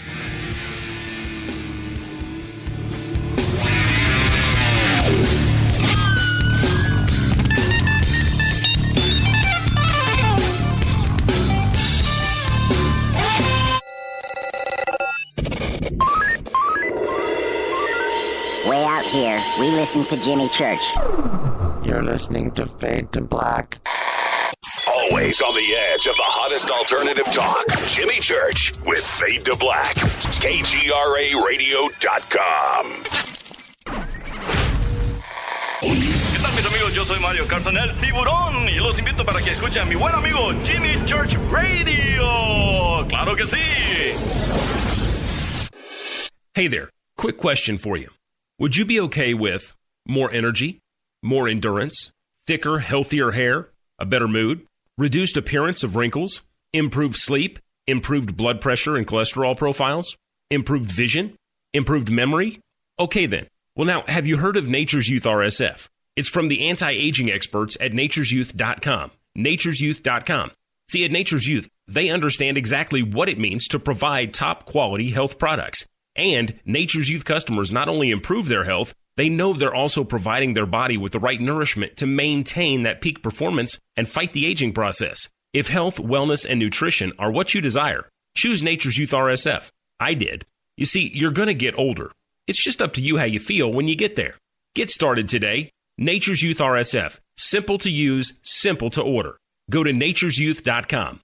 That's nature'syouth.com. nature'syouth.com. I was introduced to this remarkable product, Balance of Nature Fruits and Veggies, and to say it's amazing is an understatement. Balance of Nature provides the nutrients of 9 to 11 servings of 31 different whole ripened fruits and veggies per day, and the cost to the consumer for 9 to 11 servings is about 22 cents per serving, as opposed to over $1 in the store. Balance of Nature Fruits and Veggies helps boost the immune system by over 720%, and they also provide a health coach for you at no charge to guide you with any questions you may have. And you can also visit their website for testimonials on balanceofnature.com. So take steps to give yourself better overall health and call them now, toll free, at 800-246-8751. That's 800-246-8751, or go to balanceofnature.com right now. Make sure to let them know you heard it here by using promo code TALK for a special discount. That's balanceofnature.com and use promo code TALK. You are listening to Fade to Black with Jimmy Church on the Game Changer Network. Oi, oi, I'm Reese Evans. You're listening to Jimmy Church. This is Revolution. The revolution will not be televised.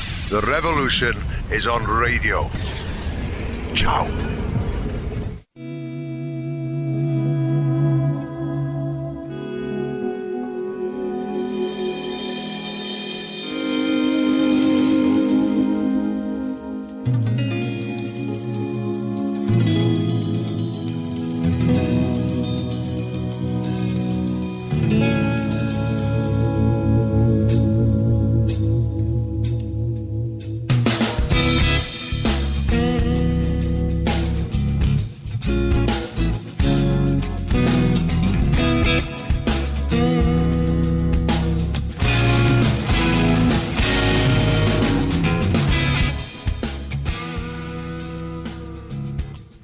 Welcome back, Fade to Black.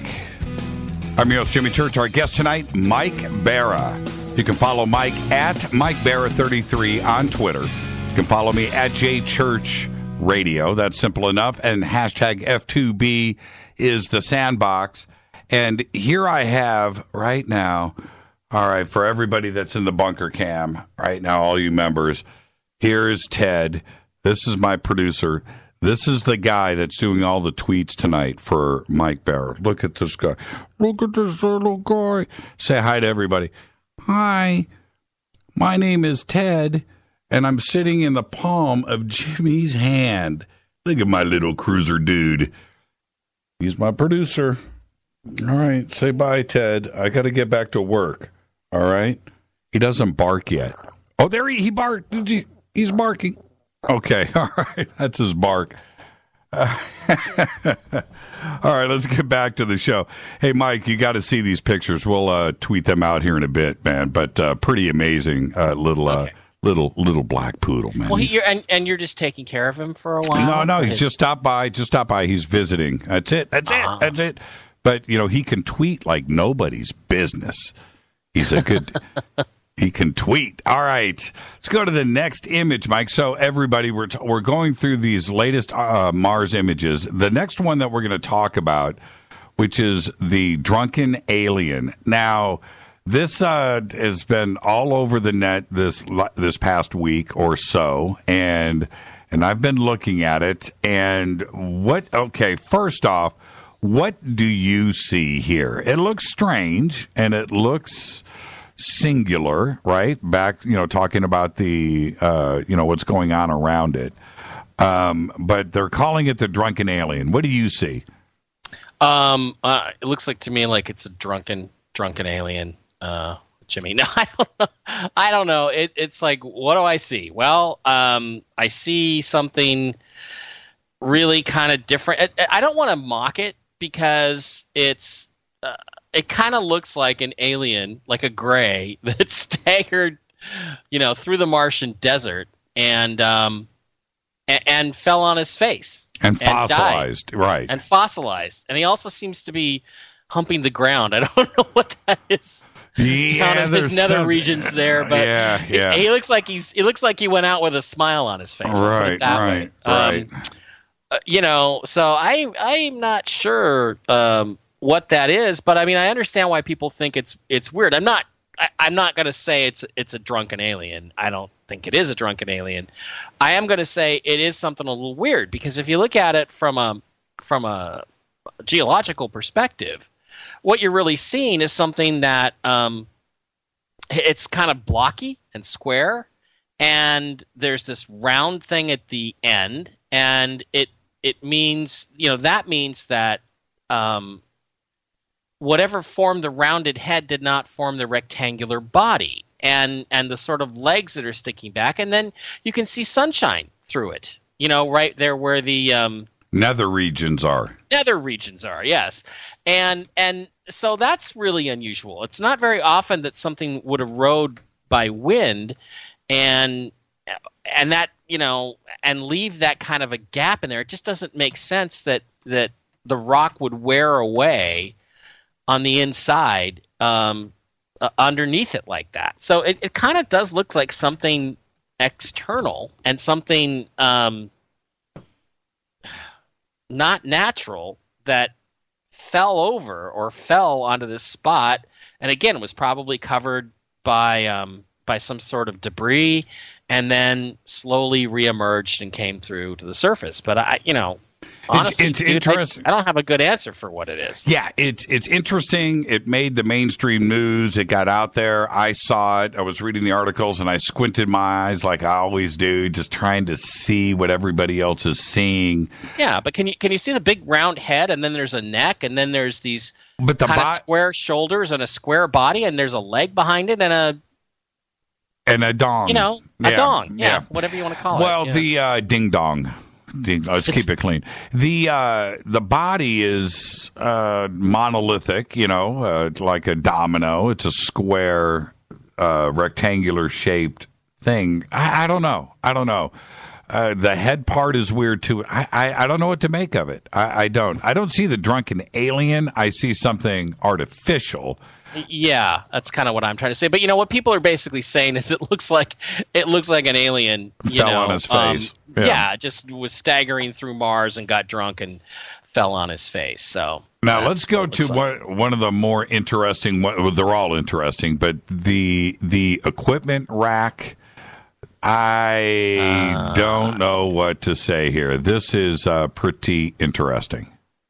Well, I'm going to post this up on not on Facebook, on Twitter right now. Again, this is something that I would suggest people download this particular image and zoom up on it. And what I called it, and it was an equipment rack. This is exclusive Mars images. I think this is a guy named Rami Bar-Elian, who found this, and he's done a really good job also of finding these kinds of things. And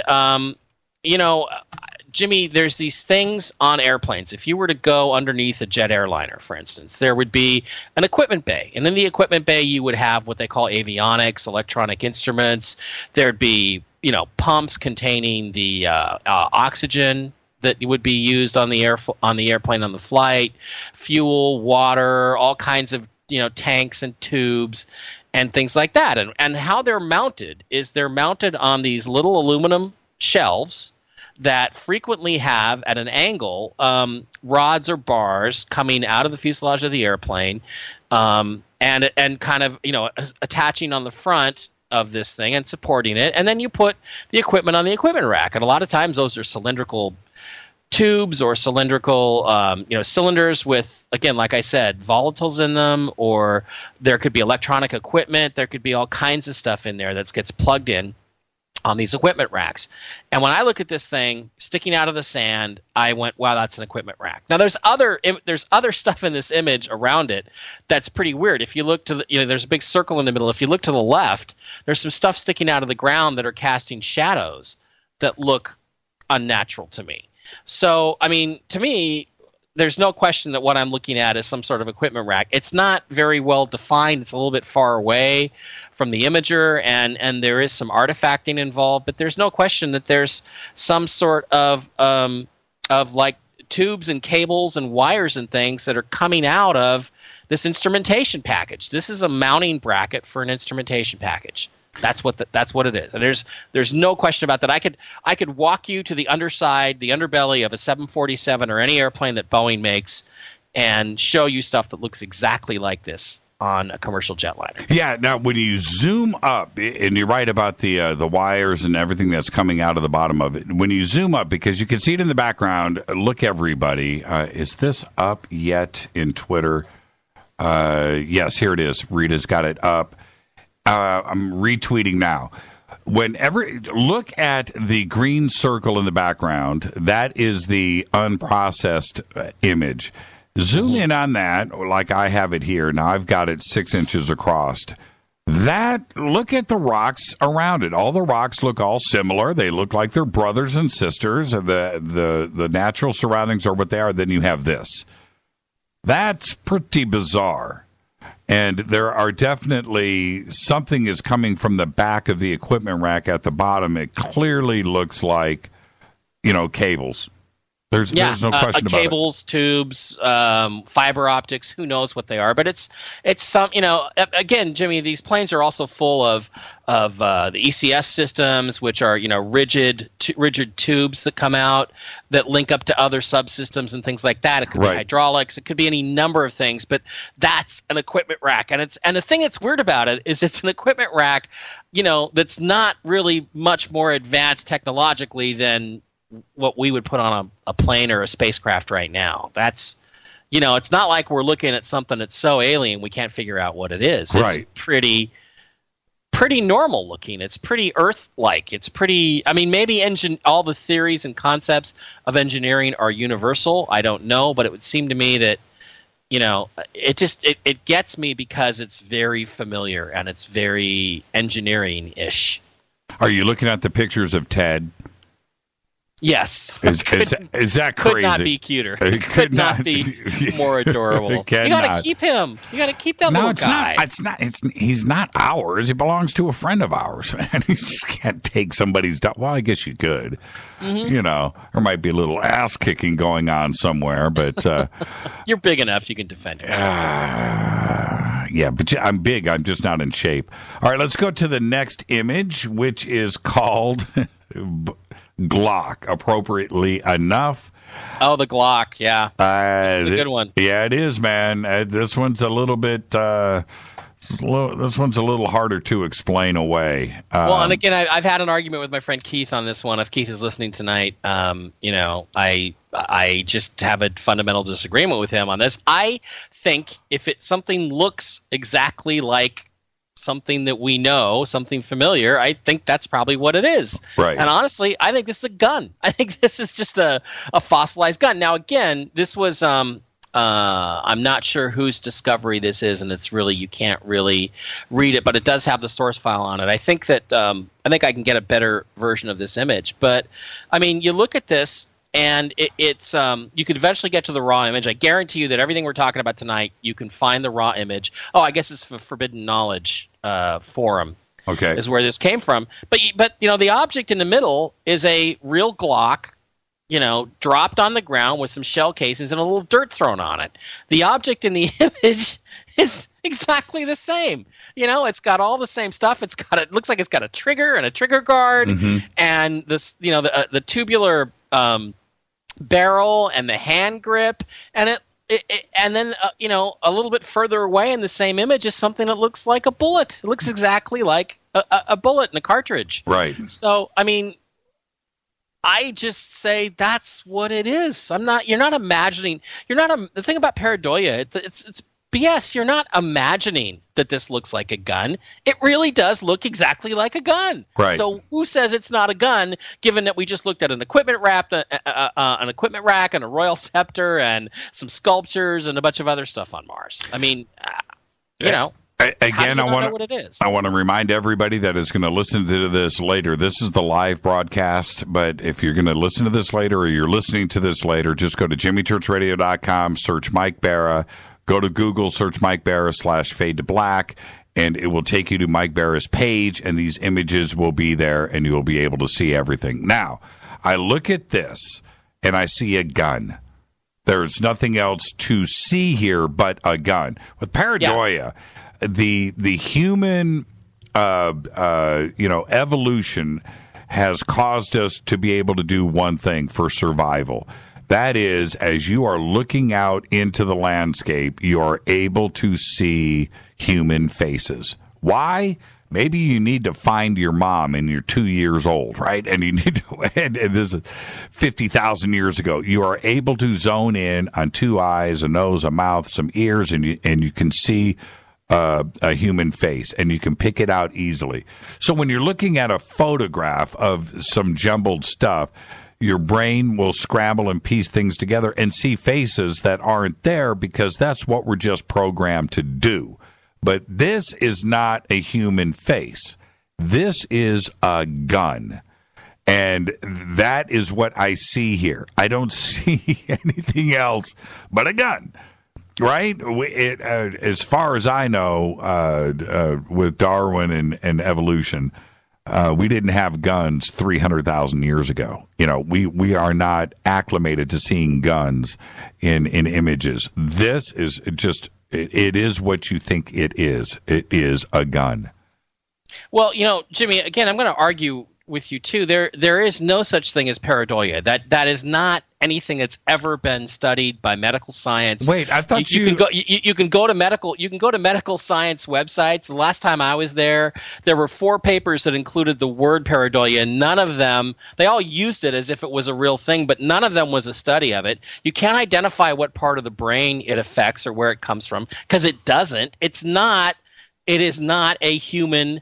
There's no verified medical evidence that human beings really do see faces where there are no faces. The thing is, the reason we look at things and recognize them as faces is because they look like faces. Right. So this whole thing is a myth, and it was actually made up by a guy who was an editor for Skeptical Inquirer in 1994. So just forget the pareidolia thing. It doesn't really even apply to the face on Mars or anything else, and it sure doesn't apply to a Glock on Mars. Right. That's what I'm saying. Not to get on your case, but that's one that really gets under my skin because it's their excuse for explaining away everything. Well, it's pareidolia. Pareidolia is a nice way of saying is a really academic sounding way of saying, well, you're just seeing things. Now, if they said in the debate, well, you're just seeing things, that's not an argument. But if they can try to link it up with some really academic sounding, very high minded medical condition, then it makes them seem like they've got a case, but nonsense. I thought you made up the word.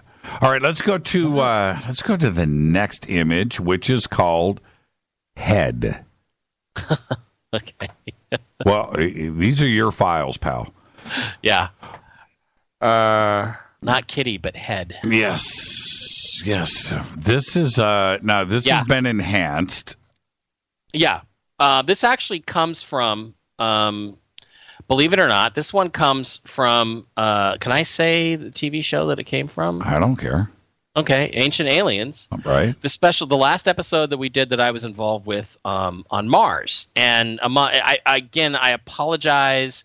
I forget the guy who discovered it. He was interviewed on the show. So if you go back and look at the Mars episodes of of Ancient Aliens, you will see this object on the show that I was on. I forget which it was an episode from last year. And this head thing is, it's a head.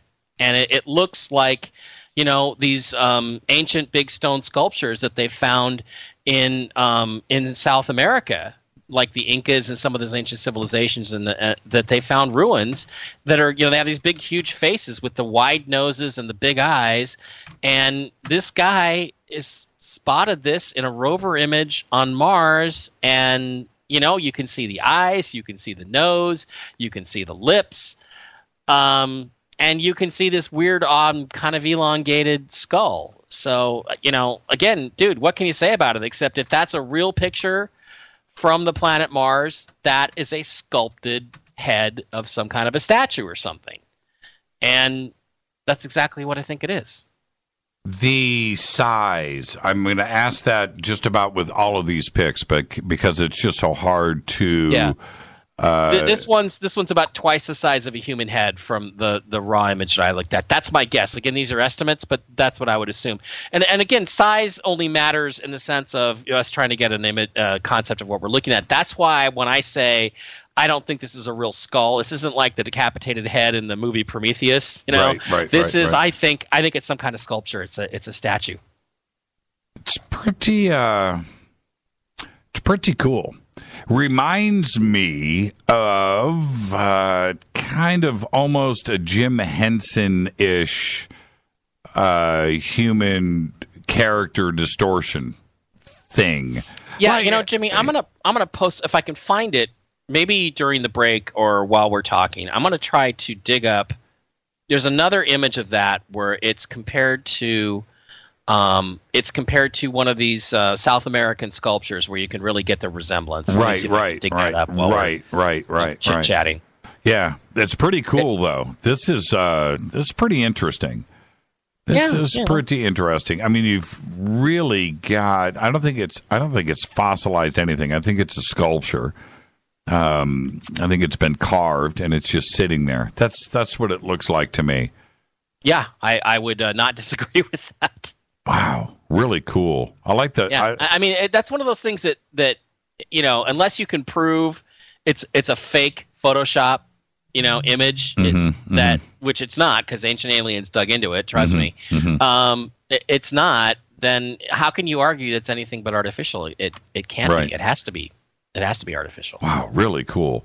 Now, I tell you what really kind of flips me out about the image itself. Yeah, the face is great. The eyes, the nose, the cheeks, the sagging skin, all of that is great. The wrinkles around the eyes, it's correct.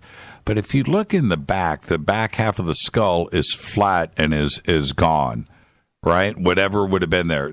And it looks like he was kind of maybe wearing a headdress, right? Or something. Yeah, a headdress, or he's got one of those elongated skulls. I'm not really sure which. It's, those things are very, we see a lot of that in ancient skulls and ancient depictions of the Egyptian gods, the really long, elongated skull. Maybe he's wearing a headdress over one of his elongated skulls, so he could be connected to those ancient civilizations as well. Right. Super Muser just said looks like an ogre, or an orc. Yeah. An orc, maybe more of an orc, yeah. But I would love to see what is missing here. That's the thing. Wouldn't that be cool? Because it's flat. It's flat. Whatever it was either cut off, chopped off, but it's perfect. Wow, what a great image. What a great image. Okay. Yeah, that's processed by the guys at Ancient Aliens, and I think you can take it to the bank in terms of it being the provenance. Right. Yeah. Okay, now let's go to one of my favorite images. We've actually, if we haven't done this on the show before, you and I might have done a presentation with this at a conference. Is that where we did this? Maybe that's where. I don't know. I'm not sure which one you're looking at. The cat. Oh yeah. Yes. So I think didn't we argue about this at a conference? I think. Well, we didn't argue about it. We don't know. Nobody knows what. No, not argue, but we were arguing on stage. That was right. We were doing a little vaudeville. But I think that's where I've seen this before. Now, I'm going to hand this over to you because it looks like a humanoid figure with a cat head waving on a cliff. That's what I see. What is now? And again, is this something that is, is this a couple of 100 feet tall? Is this 5 feet tall? What are we looking at? Well, this one we know the scale really well because it's an MRO image with a lot of the the different parameters attached to it, and this is a 65-foot tall cat in an alcove that was apparently specifically carved out for it, playing air guitar on Mars. That's what it is. And this is an interesting one because it was some guy I will never forgive. And I apologize. I forget his name. It's in the book Ancient Aliens on Mars 2, I think, And I forget the gentleman's name, but he slid this thing under my door at the Conscious Life Expo a couple of years ago. And I showed this at Contact in the Desert, which, by the way, don't forget, Contact in the Desert is coming up here in May. So let's all go to that and have a great time. And, he didn't know the image number. And I'm like, dude, you have to keep that. So he searched and searched and searched and found it again and sent me the image. And it's one of these Mars Reconnaissance Orbiter images that is so large that it takes forever to scroll through it. But I went down and looked, and sure enough, there it is. And this thing is it is a figure with 2 legs, 2 feet, 2 arms, and the head of a cat with an eye and a cat-shaped face and kitty-pointed ears. And he looks like he's playing air guitar. And, I mean, again, the weird thing about this is that you can see there's a trail where you could kind of walk right up to this thing, cut into the side of this mountain, and there's this big alcove that is in the shape of the figure. And again, this is the kind of thing that I can't really explain, but as you can see on Twitter, hopefully it's come up, it's a kitty cat on Mars. I don't know what else to say about it. Man, I'll tell you the other trippy thing, and I'm watching Twitter here. Twitter is, Twitter's a wonderful thing for us, but watching it tonight, it's wonderful every night. But Twitter is just smokingly on fire tonight. I want to thank everybody for that. All of these images are there. The trippy thing about this image, you've got the face. Right, you got the feline ears, and it's obviously long neck, shoulders, arms coming out of the right place on the shoulders. All of it's great. I mean, all of it's anatomically correct. All of it's great. Do you know the best part about it? The friggin' foot, that left foot. Yep. You can imagine all of this away if you wish. But that left foot and the way that's the closer for me. See, he's hitting one of his foot pedals there, Jimmy, to change the sound of the guitar. That's exactly what he's doing. I mean, and the thing about this again, I'm going to say, I look over the rest of the image. I didn't see anything else on it, and it's a massive image. I didn't see anything else on it. And did I say this is about 65 feet tall? I think I figured out 60 to 65 feet, which I typically don't like to do math, but this is a big statue of a cat man. And I don't know what the positions of the arms mean exactly. We joke about it looking like air guitar. That's exactly what it looks like. Mm-hmm. But there's nothing else around it that looks artificial. And normally when that's the case, I say, well, we can't take it really very seriously. But this thing just persists and it just exists. And it's like, if that's not what it is, what the heck is it? I mean, maybe this was something that was underground, and the ground, the building or whatever it was a part of, has eroded away. That's all I can think of. Maybe it is a wah-wah pedal. Yeah, that could be what's going on, man. That MXR Distortion Plus stomping on the foot pedal. It's an interesting image. It's one that you just have to say it is what it is. There's nothing else really to explain here. I was sent the raw file that you're referring to, which is huge. Okay. Yeah, it's gigantic. And I scanned that thing because first off, the raw file of it is a beautiful panoramic shot. Mm-hmm. It's high res. It's humongous, right? And the guy sends it to me and goes, dude, you got to look right here specific. And it's so big, and I'm scanning through it. It's just beautiful. It's a natural. It's like any other Ansel Adams, right, kind of shot. And so I'm just like, and then boom. I was like, holy crap, look at this. You're absolutely right. And the image is big, the raw file, and there's nothing else in it. Oh, you know what? I just blew past a commercial break, Mike, so let's do that right here. All right. I apologize, everybody. 20 seconds late, not too bad.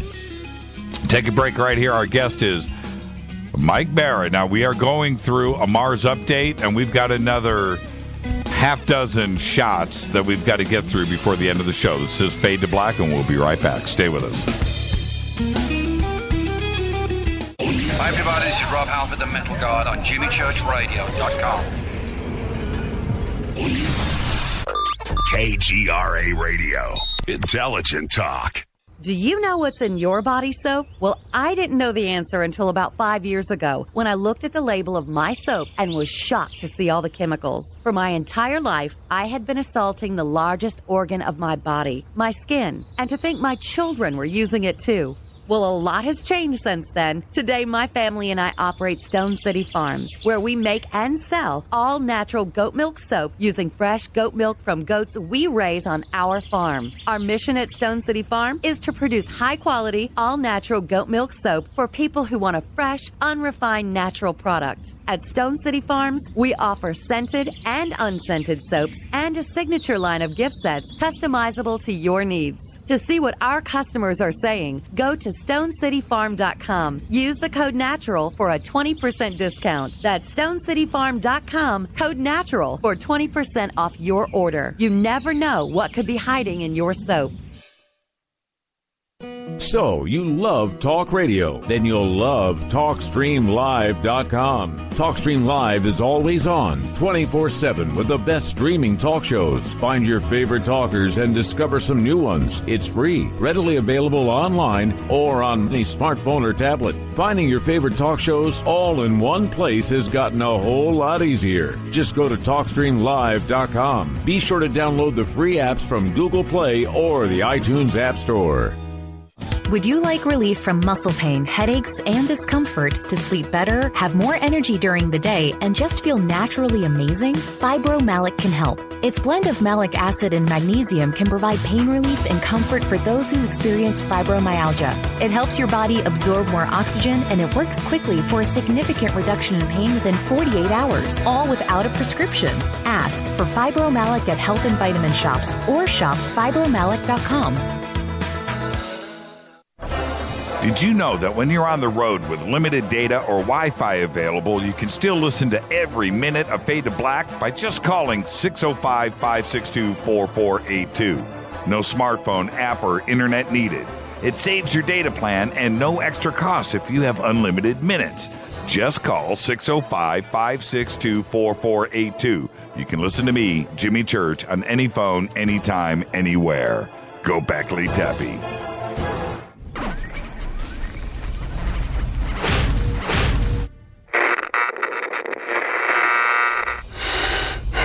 You want to know a secret? I love ponies. I really love ponies. I'm serious. I couldn't stay sane without ponies to brush. Why Fade to Black? Because you never got that pony, damn it. This is Fade to Black with Jimmy Church on the Game Changer Radio Network and KGRA, the Global Radio Alliance.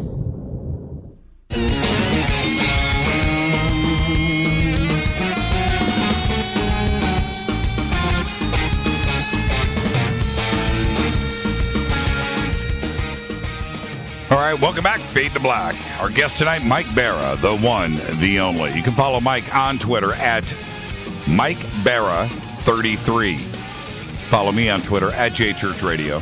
Email is Jimmy@JimmyChurchRadio.com. We're going through some Mars updates tonight. And before we get there, I just want to say, next week, next Thursday on Fader Night, we're going to be giving away a Tascam DR100 Mark III digital recorder. All you have to do to get in the running for this thing, and it is awesome. Everything that you need is in here. All right. You know what? I might even toss in a really heavy duty memory card. I'll pop one in there for you. I've got a bunch of them. But there you go. 2 batteries, 2 microphones, backup files, everything that you need to record yourself, music. You want to do some bootleg recordings of Mike's favorite U2 cover band right here in Hollywood? You can do that with this. Just get a yearly subscription right now over in our membership area. We're going to give this away next week. Can't wait. All right, Mike, going on to the next image here, which is tough to explain, and it's one of my favorite ones. And there's a lot of these on Mars, but this one is pretty incredible, and it's a pyramid. Mm-hmm. The first question is always the obvious one. How big is this? Well, this is a split screen shot, right? It's not as big as the Great Pyramids in the pictures below it. It's like a capstone. So if you were to walk up to it, this is shot from the rover. It's on Mount Sharp.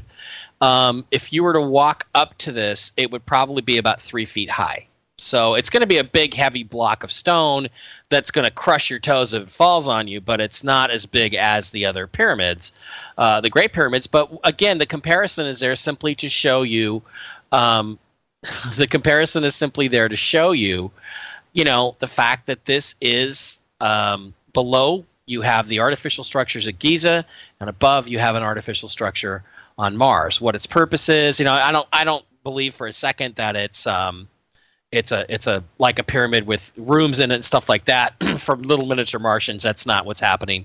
But it is probably some sort of a pyramidal capstone for a building, or maybe a much larger pyramid.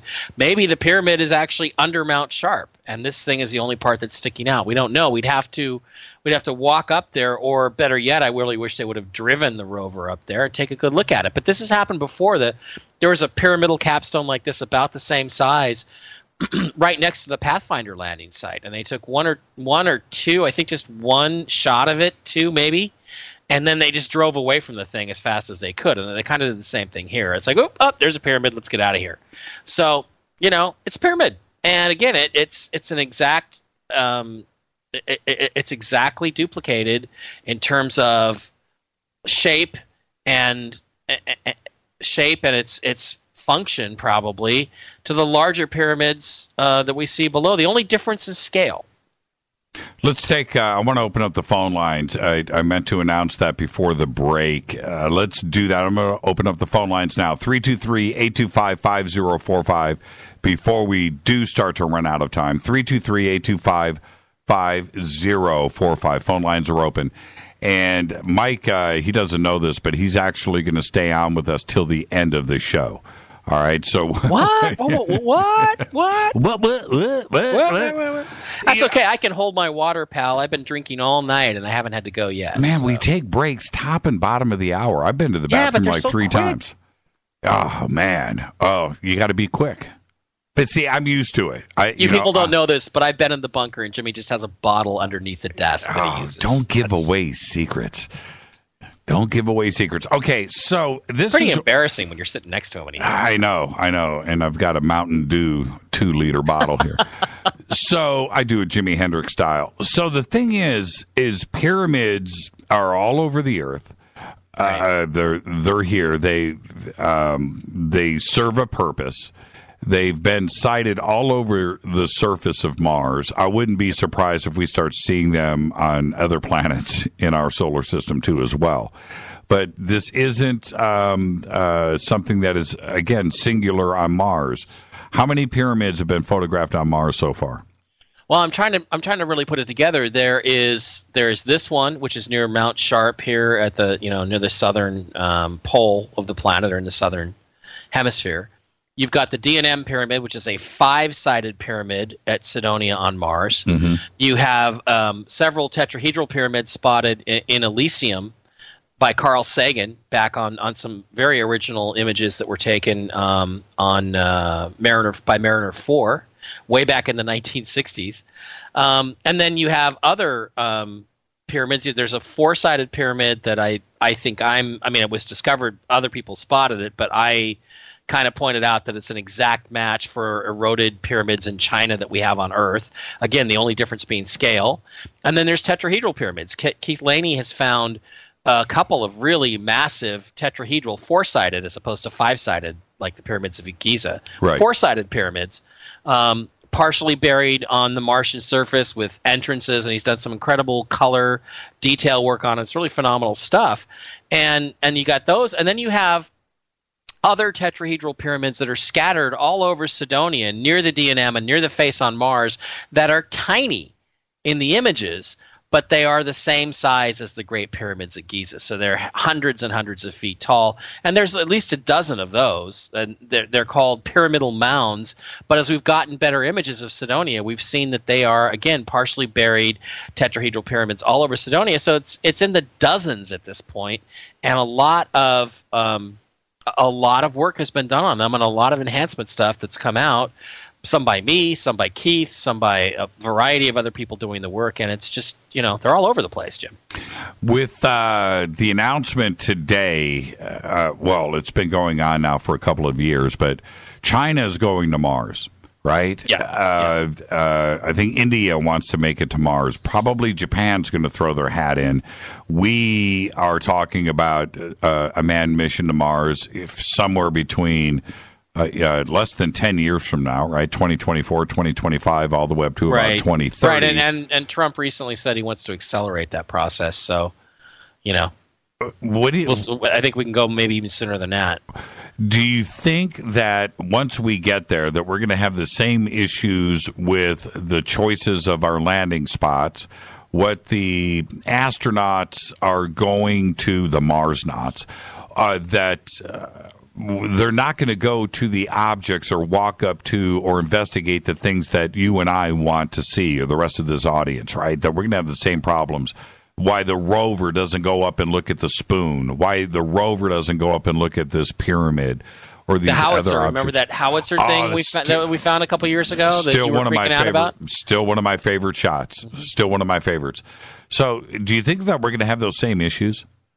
Yeah, well, only if nothing changes. And right now, it doesn't appear that nothing has changed yet. So it's a question of, do we have some sort of limited disclosure, or do we have a different space program? I mean, again, President Trump recently signed over a new budget, a NASA budget, kind of gave them a new direction, told them to get their butts in gear, basically, and start moving forward, because the space program, to be kind, was pretty stagnant. NASA's program was very stagnant under the Obama administration. Right. So, he wants to push forward on this. Now, the question is this going to be part of the overall pattern of disclosure?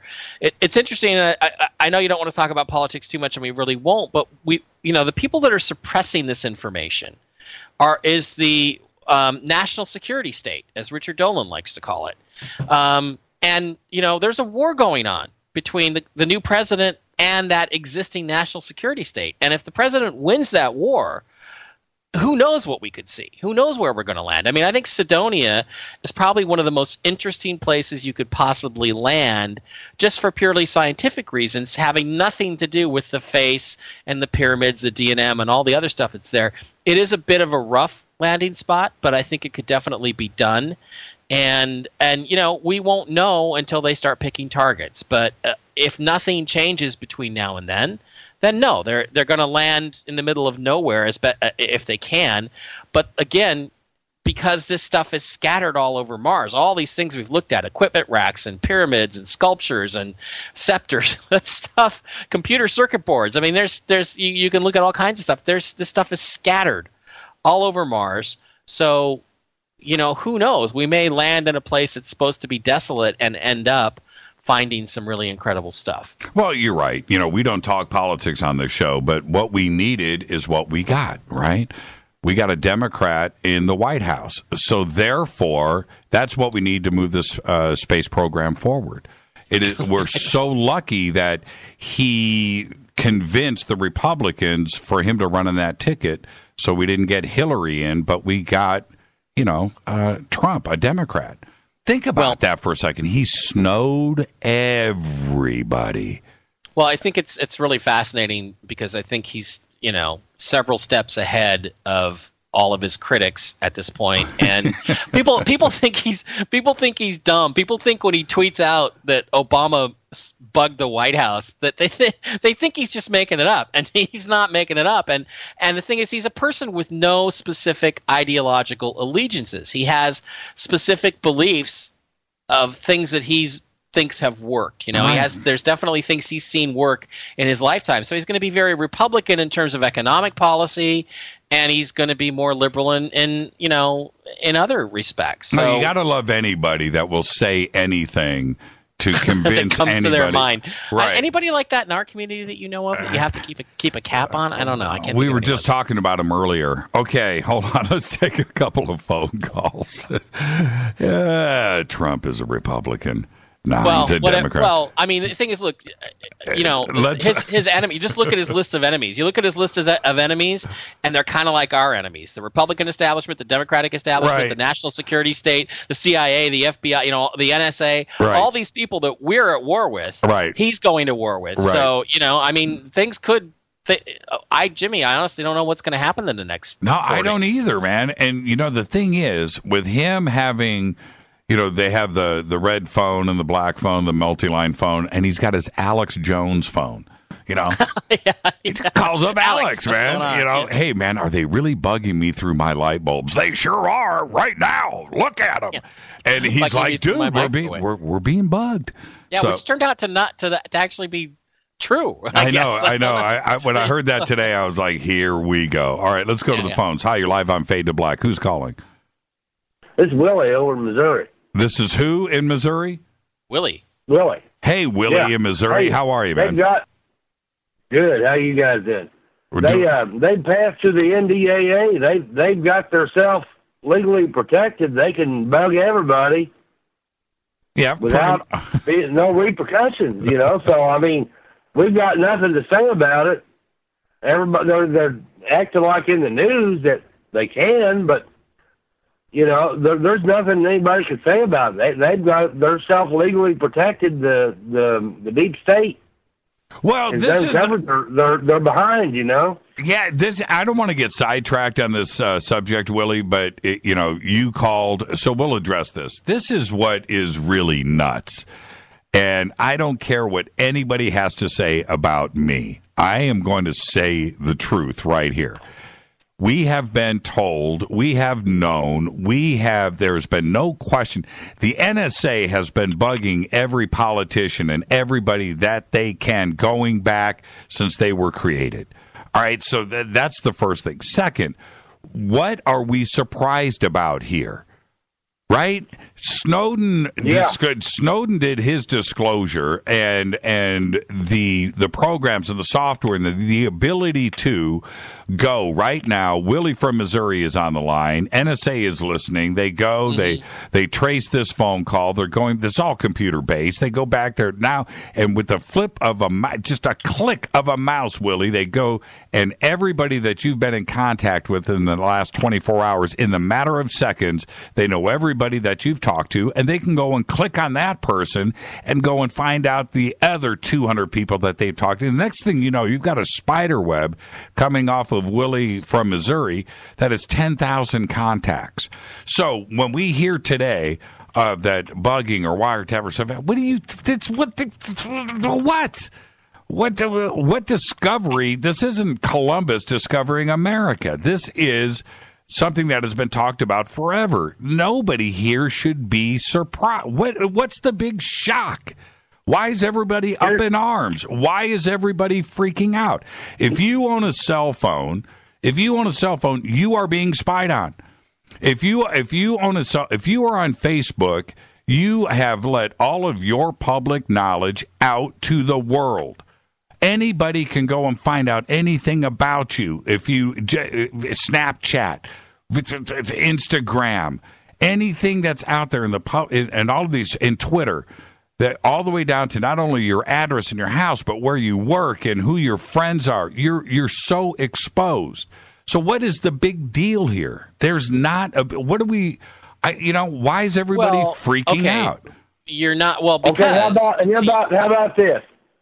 So I think this is my opinion, just from all the information that I've seen, I think we have been under a coup since they assassinated Kennedy. Mm-hmm.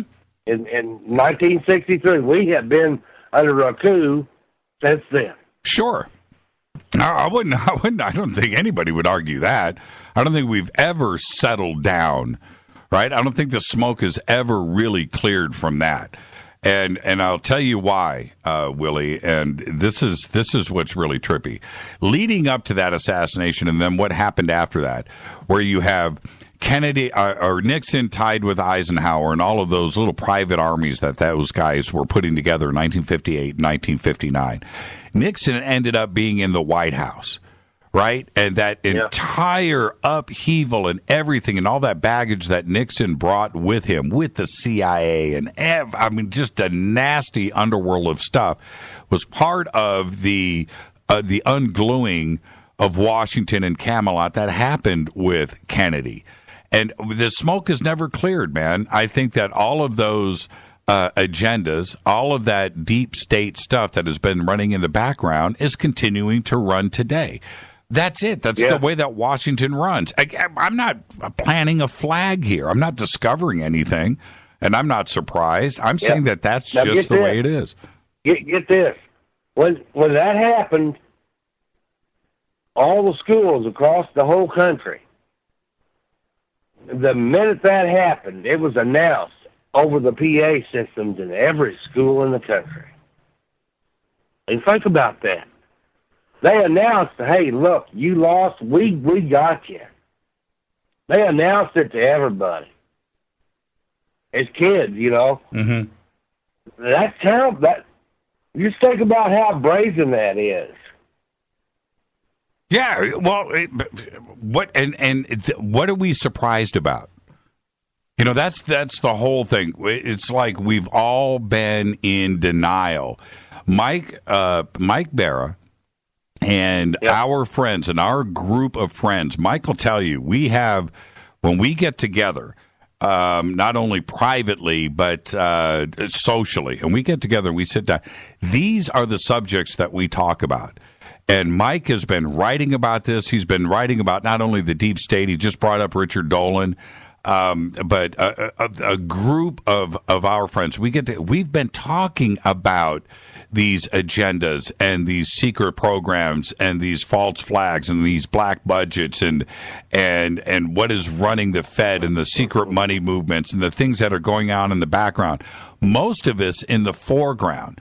And I mean 99.9, I hate it when people say this, but it's true. 99.99999% of the world's population in the United States, they're oblivious to it all. They don't care. They want to go. They passed laws to alleviate themselves from being able to be prosecuted for lying in the media. Well, now that is done by accident. They don't do that just for S&G, they don't do that for that. No, they do that for a purpose. Yes, and Willie, it goes, and thank you for the phone call. We're going to head towards a break, and I want to thank you for this phone call because you're absolutely right. But there's one other part of this. When not only that, but Project Mockingbird, I bring it up all the time on this show, and Mike and I have talked about it a lot. Project Mockingbird is real, and it's never gone away. It's running today under another name. And if you don't think that Project Mockingbird and the idea of taking the net and digital magazines and digital news sources and projects and propaganda isn't being created today to cause an ebb and flow of consciousness and the way that we think and causing angst, and that's real. That's real. I have no idea. I go to my trusted sources. I go to friends and I go to my trusted sources. But anything else, you don't know what's real when you go to a website these days for news. You just don't know. Right? And Mike, when you think about Project Mockingbird and the way that the CIA was deceiving us and getting journalists under their payroll and being told what to write, it sounds like some Orwellian, science fiction piece, but this was reality, and they employed thousands of journalists and controlled hundreds of newspapers, didn't they? Yeah, they did. And, again, we have a corporate controlled news media. Again, you flip the channels and there's very little difference, in terms of the national news networks, how they cover things. Like, there was several things that happened in the news today, right? There were several major events that happened. And you go to, CNN, NBC, MSNBC, you're going to see it covered one way. You go to Fox, you're going to see it covered slightly differently, but it really, there's 2 or 3 people on Fox that are going to be talking about it the same way the MSNBC people are. It's like there's a great unanimity among all the major news sources of how they respond to certain things that happen in the news media and the way they want to manipulate the narrative. And it's like these guys just fell right in with the CIA and fell right in with, I guess if you're on TV and you're making a couple $1 million a year at least, you're going to kind of report things the way they want you to report them. Yeah, you get addicted to being a talking head. Yeah, and you do. And the thing is, Jimmy, it's like, this is not shocking to us because we've always known this level of spying and stuff was going on. And I think spying's kind of a harsh word. We know they're collecting data on us. I don't honestly know if anybody's really spying on me. I mean, what are they going to find out about me? Some of my habits, and that's about it. I don't know why anybody would really want to spy on me, but they could if they wanted to. And this is not something that's surprising to us, but it is surprising to people in the news media to a certain extent that think this is all a big conspiracy theory. And it's also probably surprising to some people in the in the regular world that just don't want to believe that these kinds of things are going on. Years ago, this is 2017, so I'm going to go back to 2005. 2005, I think that's when it was. I would have to ask Rita. But we went for grins and went and, I know what it was. We signed on with one of the identity protection programs out there without naming a name, but, the big one, right? Yeah, because they don't sponsor you, so we're not going to name right. Identity theft. So we sign on. They want to fork over a little cash. We'll name their name. Yeah, I'll name their name. Come on. And tweet it out. So anyway, we signed on and we're on the way. And there was like this button. It was just like, look at your history. Look at what we can collect on, or something like that. So I click on it, and I swear to you, I've got to take a break in 60 seconds, so I'm just going to go straight here. I swear to you, they had information on me that not only I don't have, but I had forgotten about.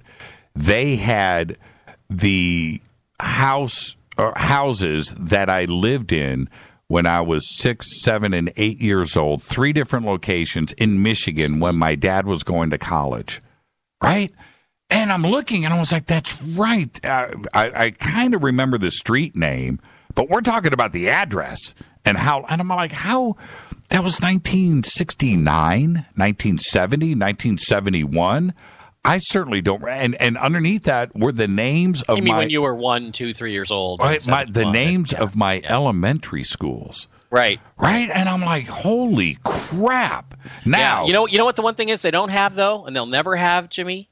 Your original birth certificate with your mom's wet ink signature on it and your little baby ink footprint. Oh man, you know what have that? Because I know where that is, and it's not on any of those public records. You know what? You can't even get a copy of that anymore. I do have my birth certificates here, no. But I don't have those. I bet you have a computer printout of information. I have photocopies of the original ones from Chicago, from the Cook County. What year did you get those? Because I wish I'd kept mine when I had one. I got them in 1995. Yeah, I got mine in 81, and I somehow lost them, and you can't get them anymore. What I was going to say was, and it doesn't matter, I'll remember during the break. We got to take a break right here tonight. Our guest is the one and only Mike Bara. I'll be right back. This is Faded Black. We've got more images to go through. I'll keep the phone lines open. 323-825-5045. This is Faded Black. I'm your host, Jimmy Church. We'll be right back.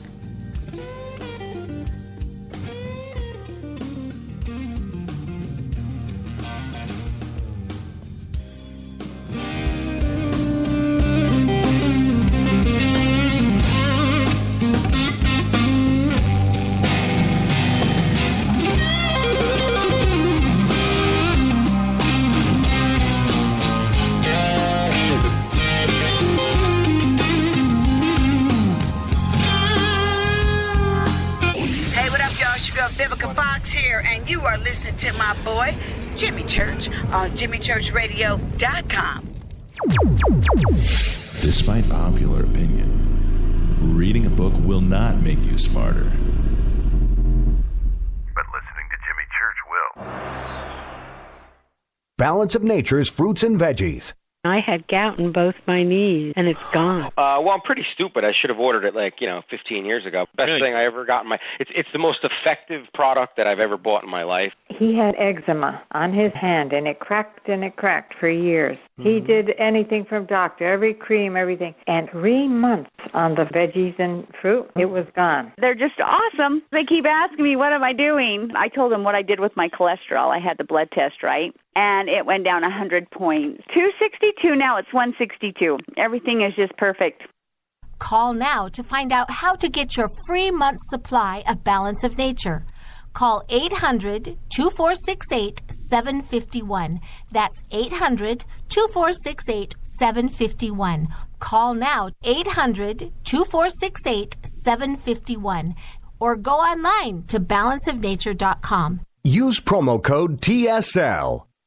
Would odors, mold, and mildew describe your basement or crawl space? It doesn't have to be that way. Transform them into a fresh, healthy, usable one with the technologically advanced Wave Moisture Control Units. The computerized operation maximizes moisture control and also expels harmful radon, combustion gases, and numerous other pollutants. Dehumidifiers are old technology that do nothing for air quality and waste energy. Wave units are intelligent, self-monitoring, do not need maintenance, and will save you hundreds in electricity. Wave units are still running effectively over 15 years. They've been tested and installed in public and military housing and by property managers nationwide. Buy a unit now, and if your home is not fresher and drier, you can return it for a full refund for up to 12 months. What have you got to lose? Call now. 1-888-618-WAVE. 1-888-618-WAVE. Or visit mydryhome.com. That's mydryhome.com. Wave Home Solutions for a healthy, comfortable home.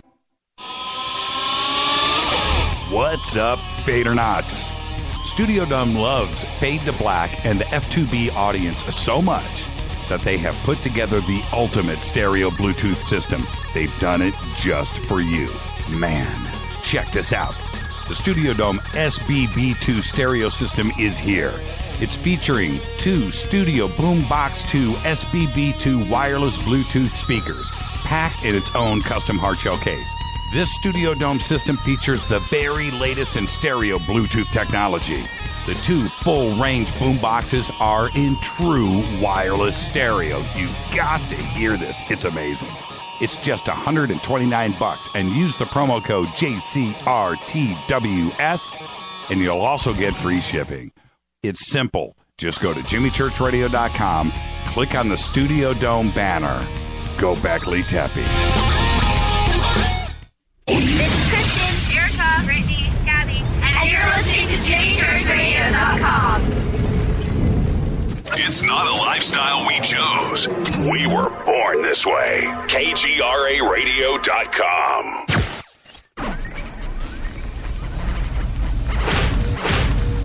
This is KJCR at JimmyChurchRadio.com.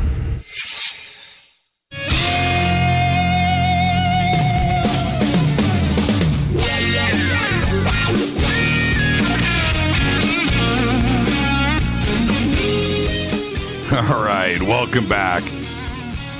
Fade to Black. I'm your host, Jimmy Church. Tonight, Mike Bara is with us.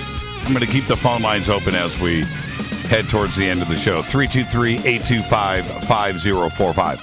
Now, the good news is, and this just started tonight, and I can't believe this, I can actually go back in the chat room and freeze it and stop the scroll. Unbelievable. So now I can fully monitor the chat room. Yeah, man. I'm going to go back and spy on everybody. That's what I'm talking about. All right, Mike, as we cruise out here, this next set of photographs. Now, we're going to do a sarcophagus. That's what we're going to do next. So let's go there and open this thing up. Now, this is pretty weird. This is another one that Martine found, yeah. This is Martine. And again, I just encourage everybody to join these different groups on Facebook. How to spell sarcophagus, by the way? Let's see how she spells it, because she would spell it correctly. She doesn't have it here. Sarcophagus. I'll tell you how. You want me to tell you how? I don't know. No, I'm just going to spew it out. I'm putting it out on Twitter. This is, and I probably misspelled it. This one is really fascinating because, again, you can see that this is some sort of cylindrical structure. Let's just break it down to its basic shape. Let's pretend the details aren't really there. If you look at the NASA raw image, and she's given you the exact location of the image, what the MSL image number is, there's this thing that looks kind of like a log lying in the distance amongst this pile of rocks and debris, and there's a lot of natural rock formation there. But when you zoom up on it a little bit and enlarge it, you can see that it is cylindrical. It looks a little bit like a piece of driftwood, but it has a flat bottom, as if somebody sliced the thing right at that spot, made a stone cut and cut it in half.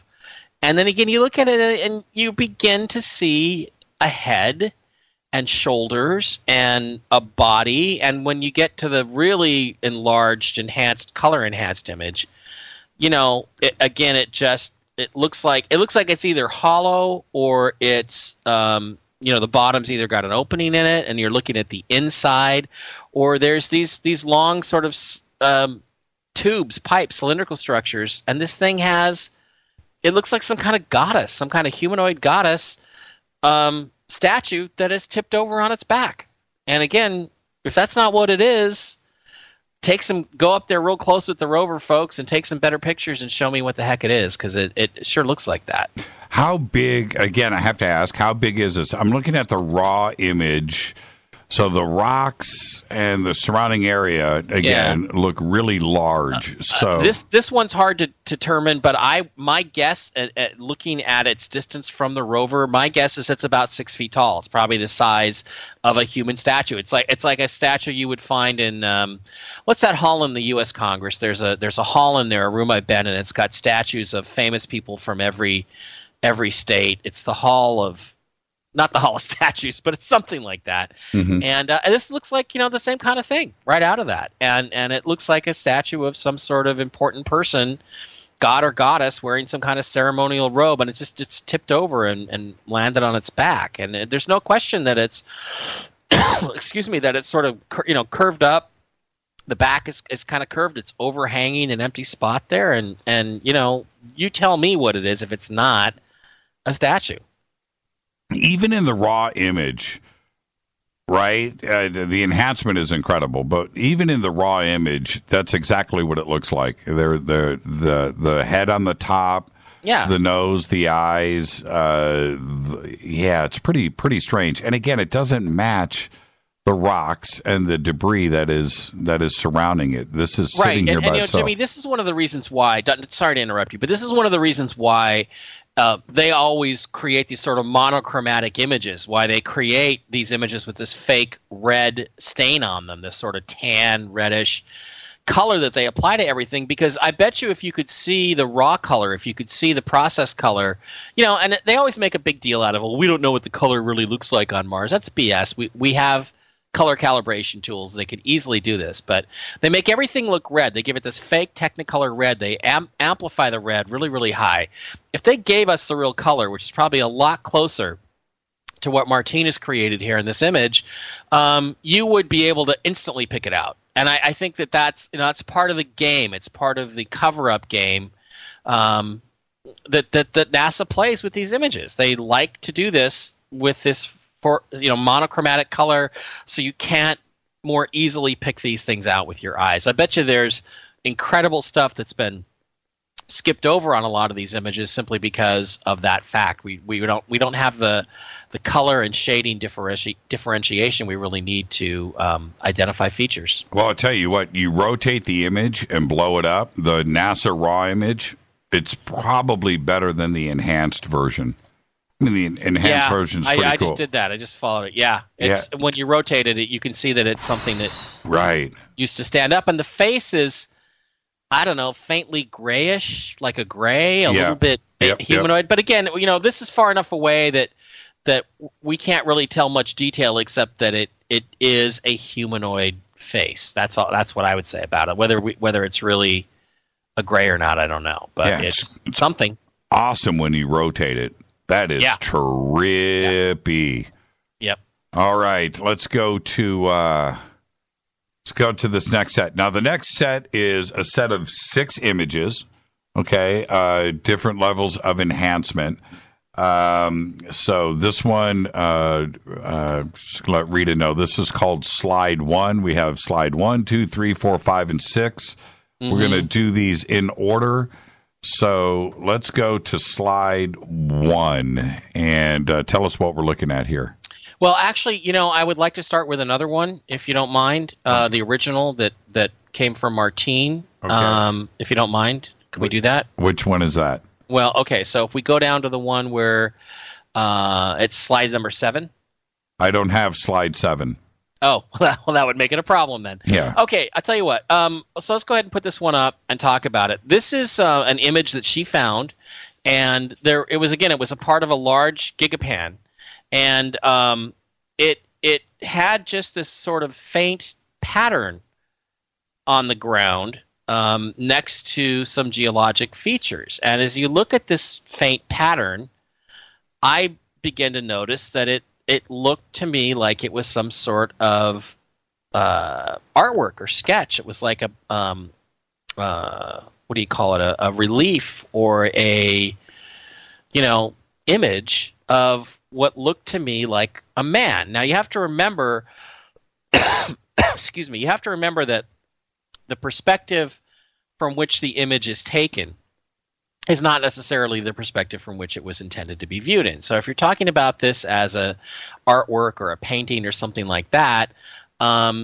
you're going to have to consider that we got it at an off angle, and we're not going to get a lot of really good views of it. But when you rotate it upright and then stretch it a little bit, because it's a very compressed perspective because you're looking up the hill and so forth. Right. I mean, what I saw was what looks like some kind of a stela, a piece of artwork.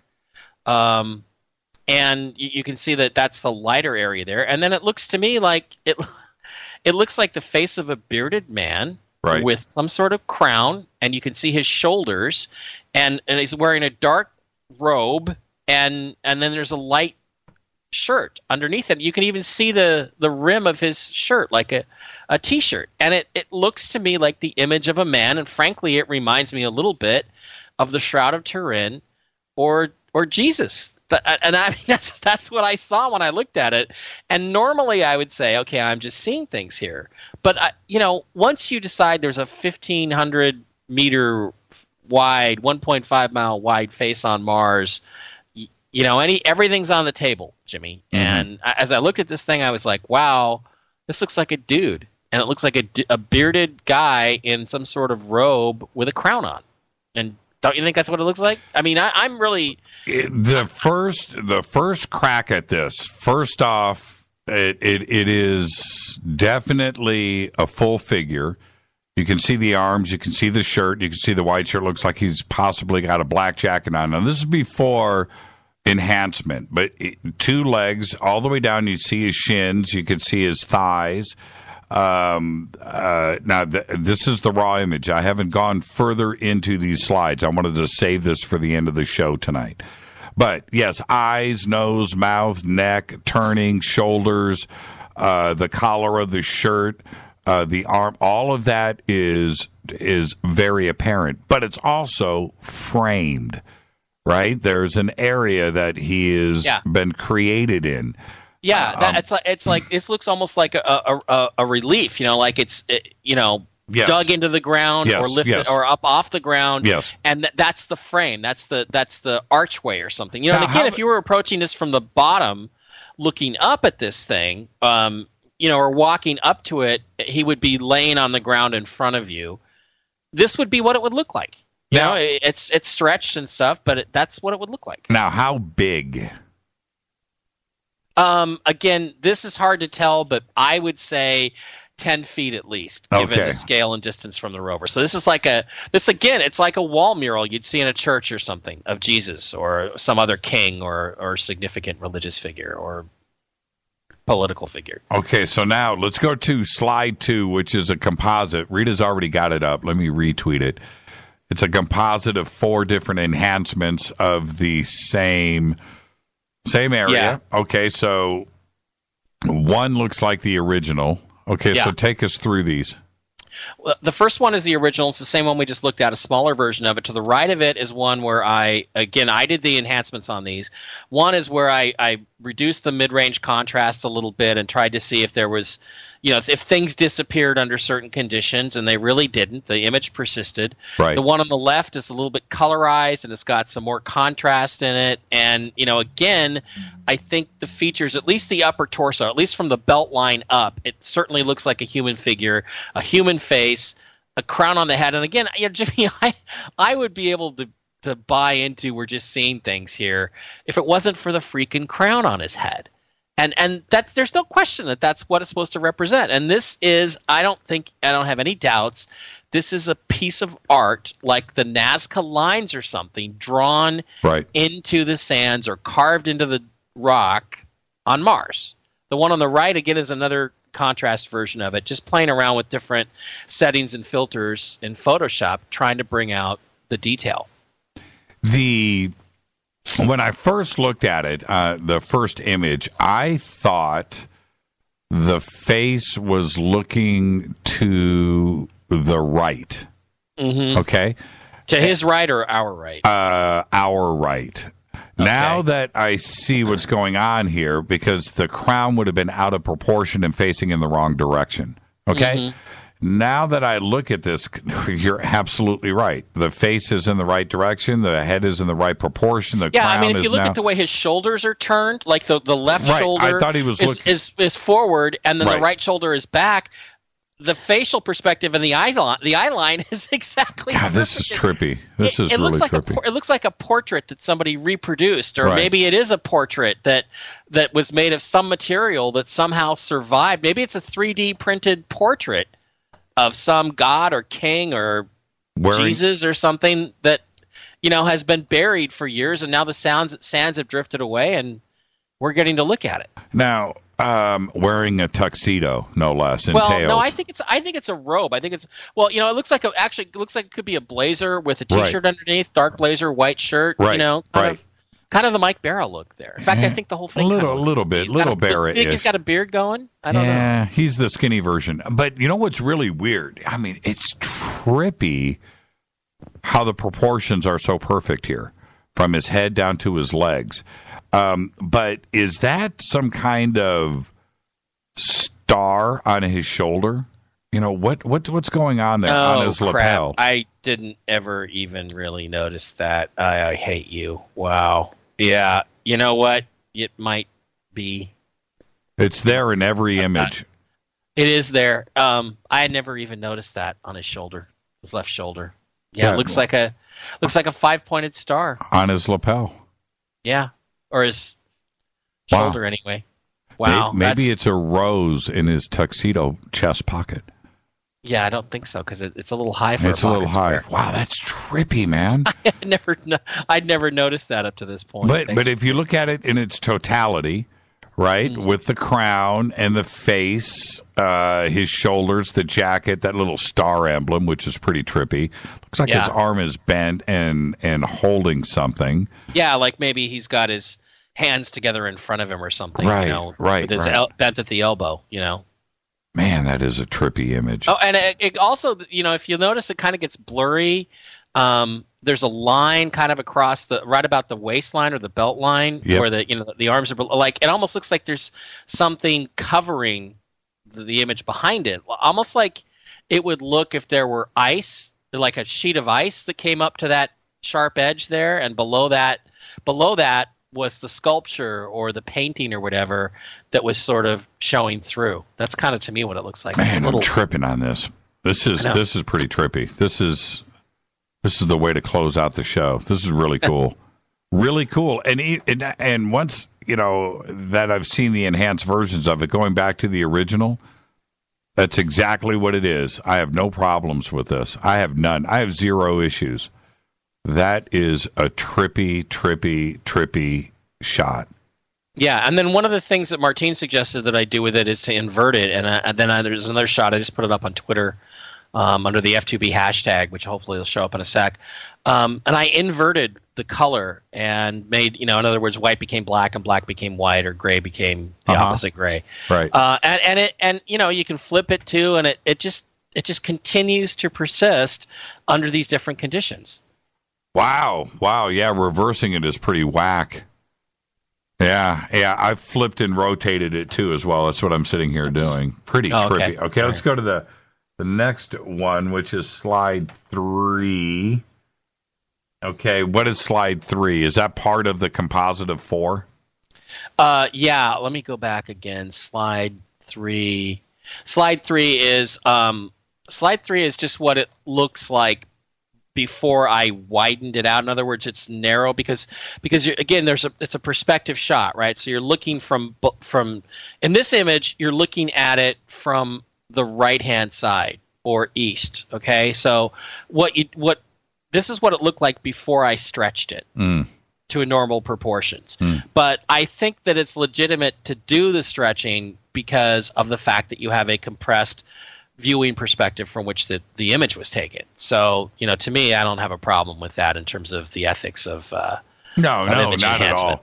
No, and the unstretched version is just as compelling. And wow. I think it looks the same without widening it out a little bit. Wow. Okay, let's see. What an image 4 is flipped.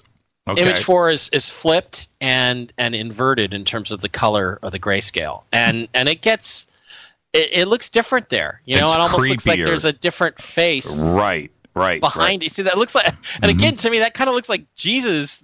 There, like the other face is kind of gone, and now there's another face behind there, and he's still got this halo or crown. Yeah, the crown is still there, but now he is looking to the right. Over his shoulder, and now it's more robe-ish to me. Yeah, like a long flowing robe that goes all the way down to his feet. Wow, that is trippy. This is like Lestat. It's like vampire Lestat. Wow, that is a crazy image. Man, I can't wait to get everybody's it's a big find feedback. By her. She really has a sharp eye, and I can't praise her enough. And I steal her stuff all the time, so with full attribution, which Wow. Okay, so great job. So set number 5. I'm on slide 5. Is the flipped version. It's widened out just a little bit, and you've done some contrast. This is actually the flipped and inverted version of the previous 4 shot that we did before. So that's all this is.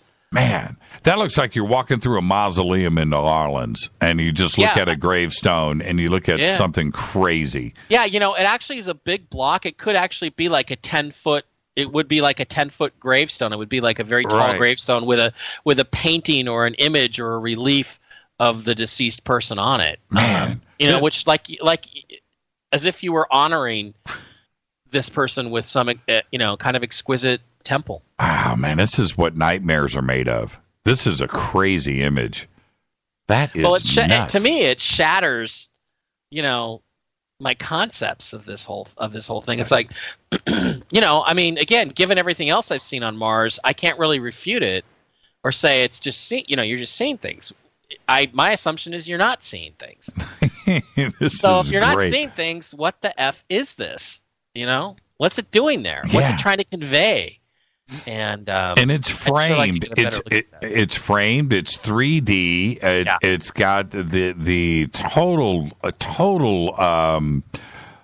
sculpted stone. I don't know how to explain this. It looks like there's 3-dimensional relief there. Is what it is. Like. It is. I don't think it's a painting. I think it's some sort of 3-dimensional relief. He's standing in a doorway. What do you call a stone doorway? A chirigere. It looks like that. It looks like Jesus emerging from his tomb on the third day. That's what it looks like to me, bluntly. And I'm not saying that's what it is, but I got to acknowledge that's what it looks like. Wow, that is a crazy shot, man.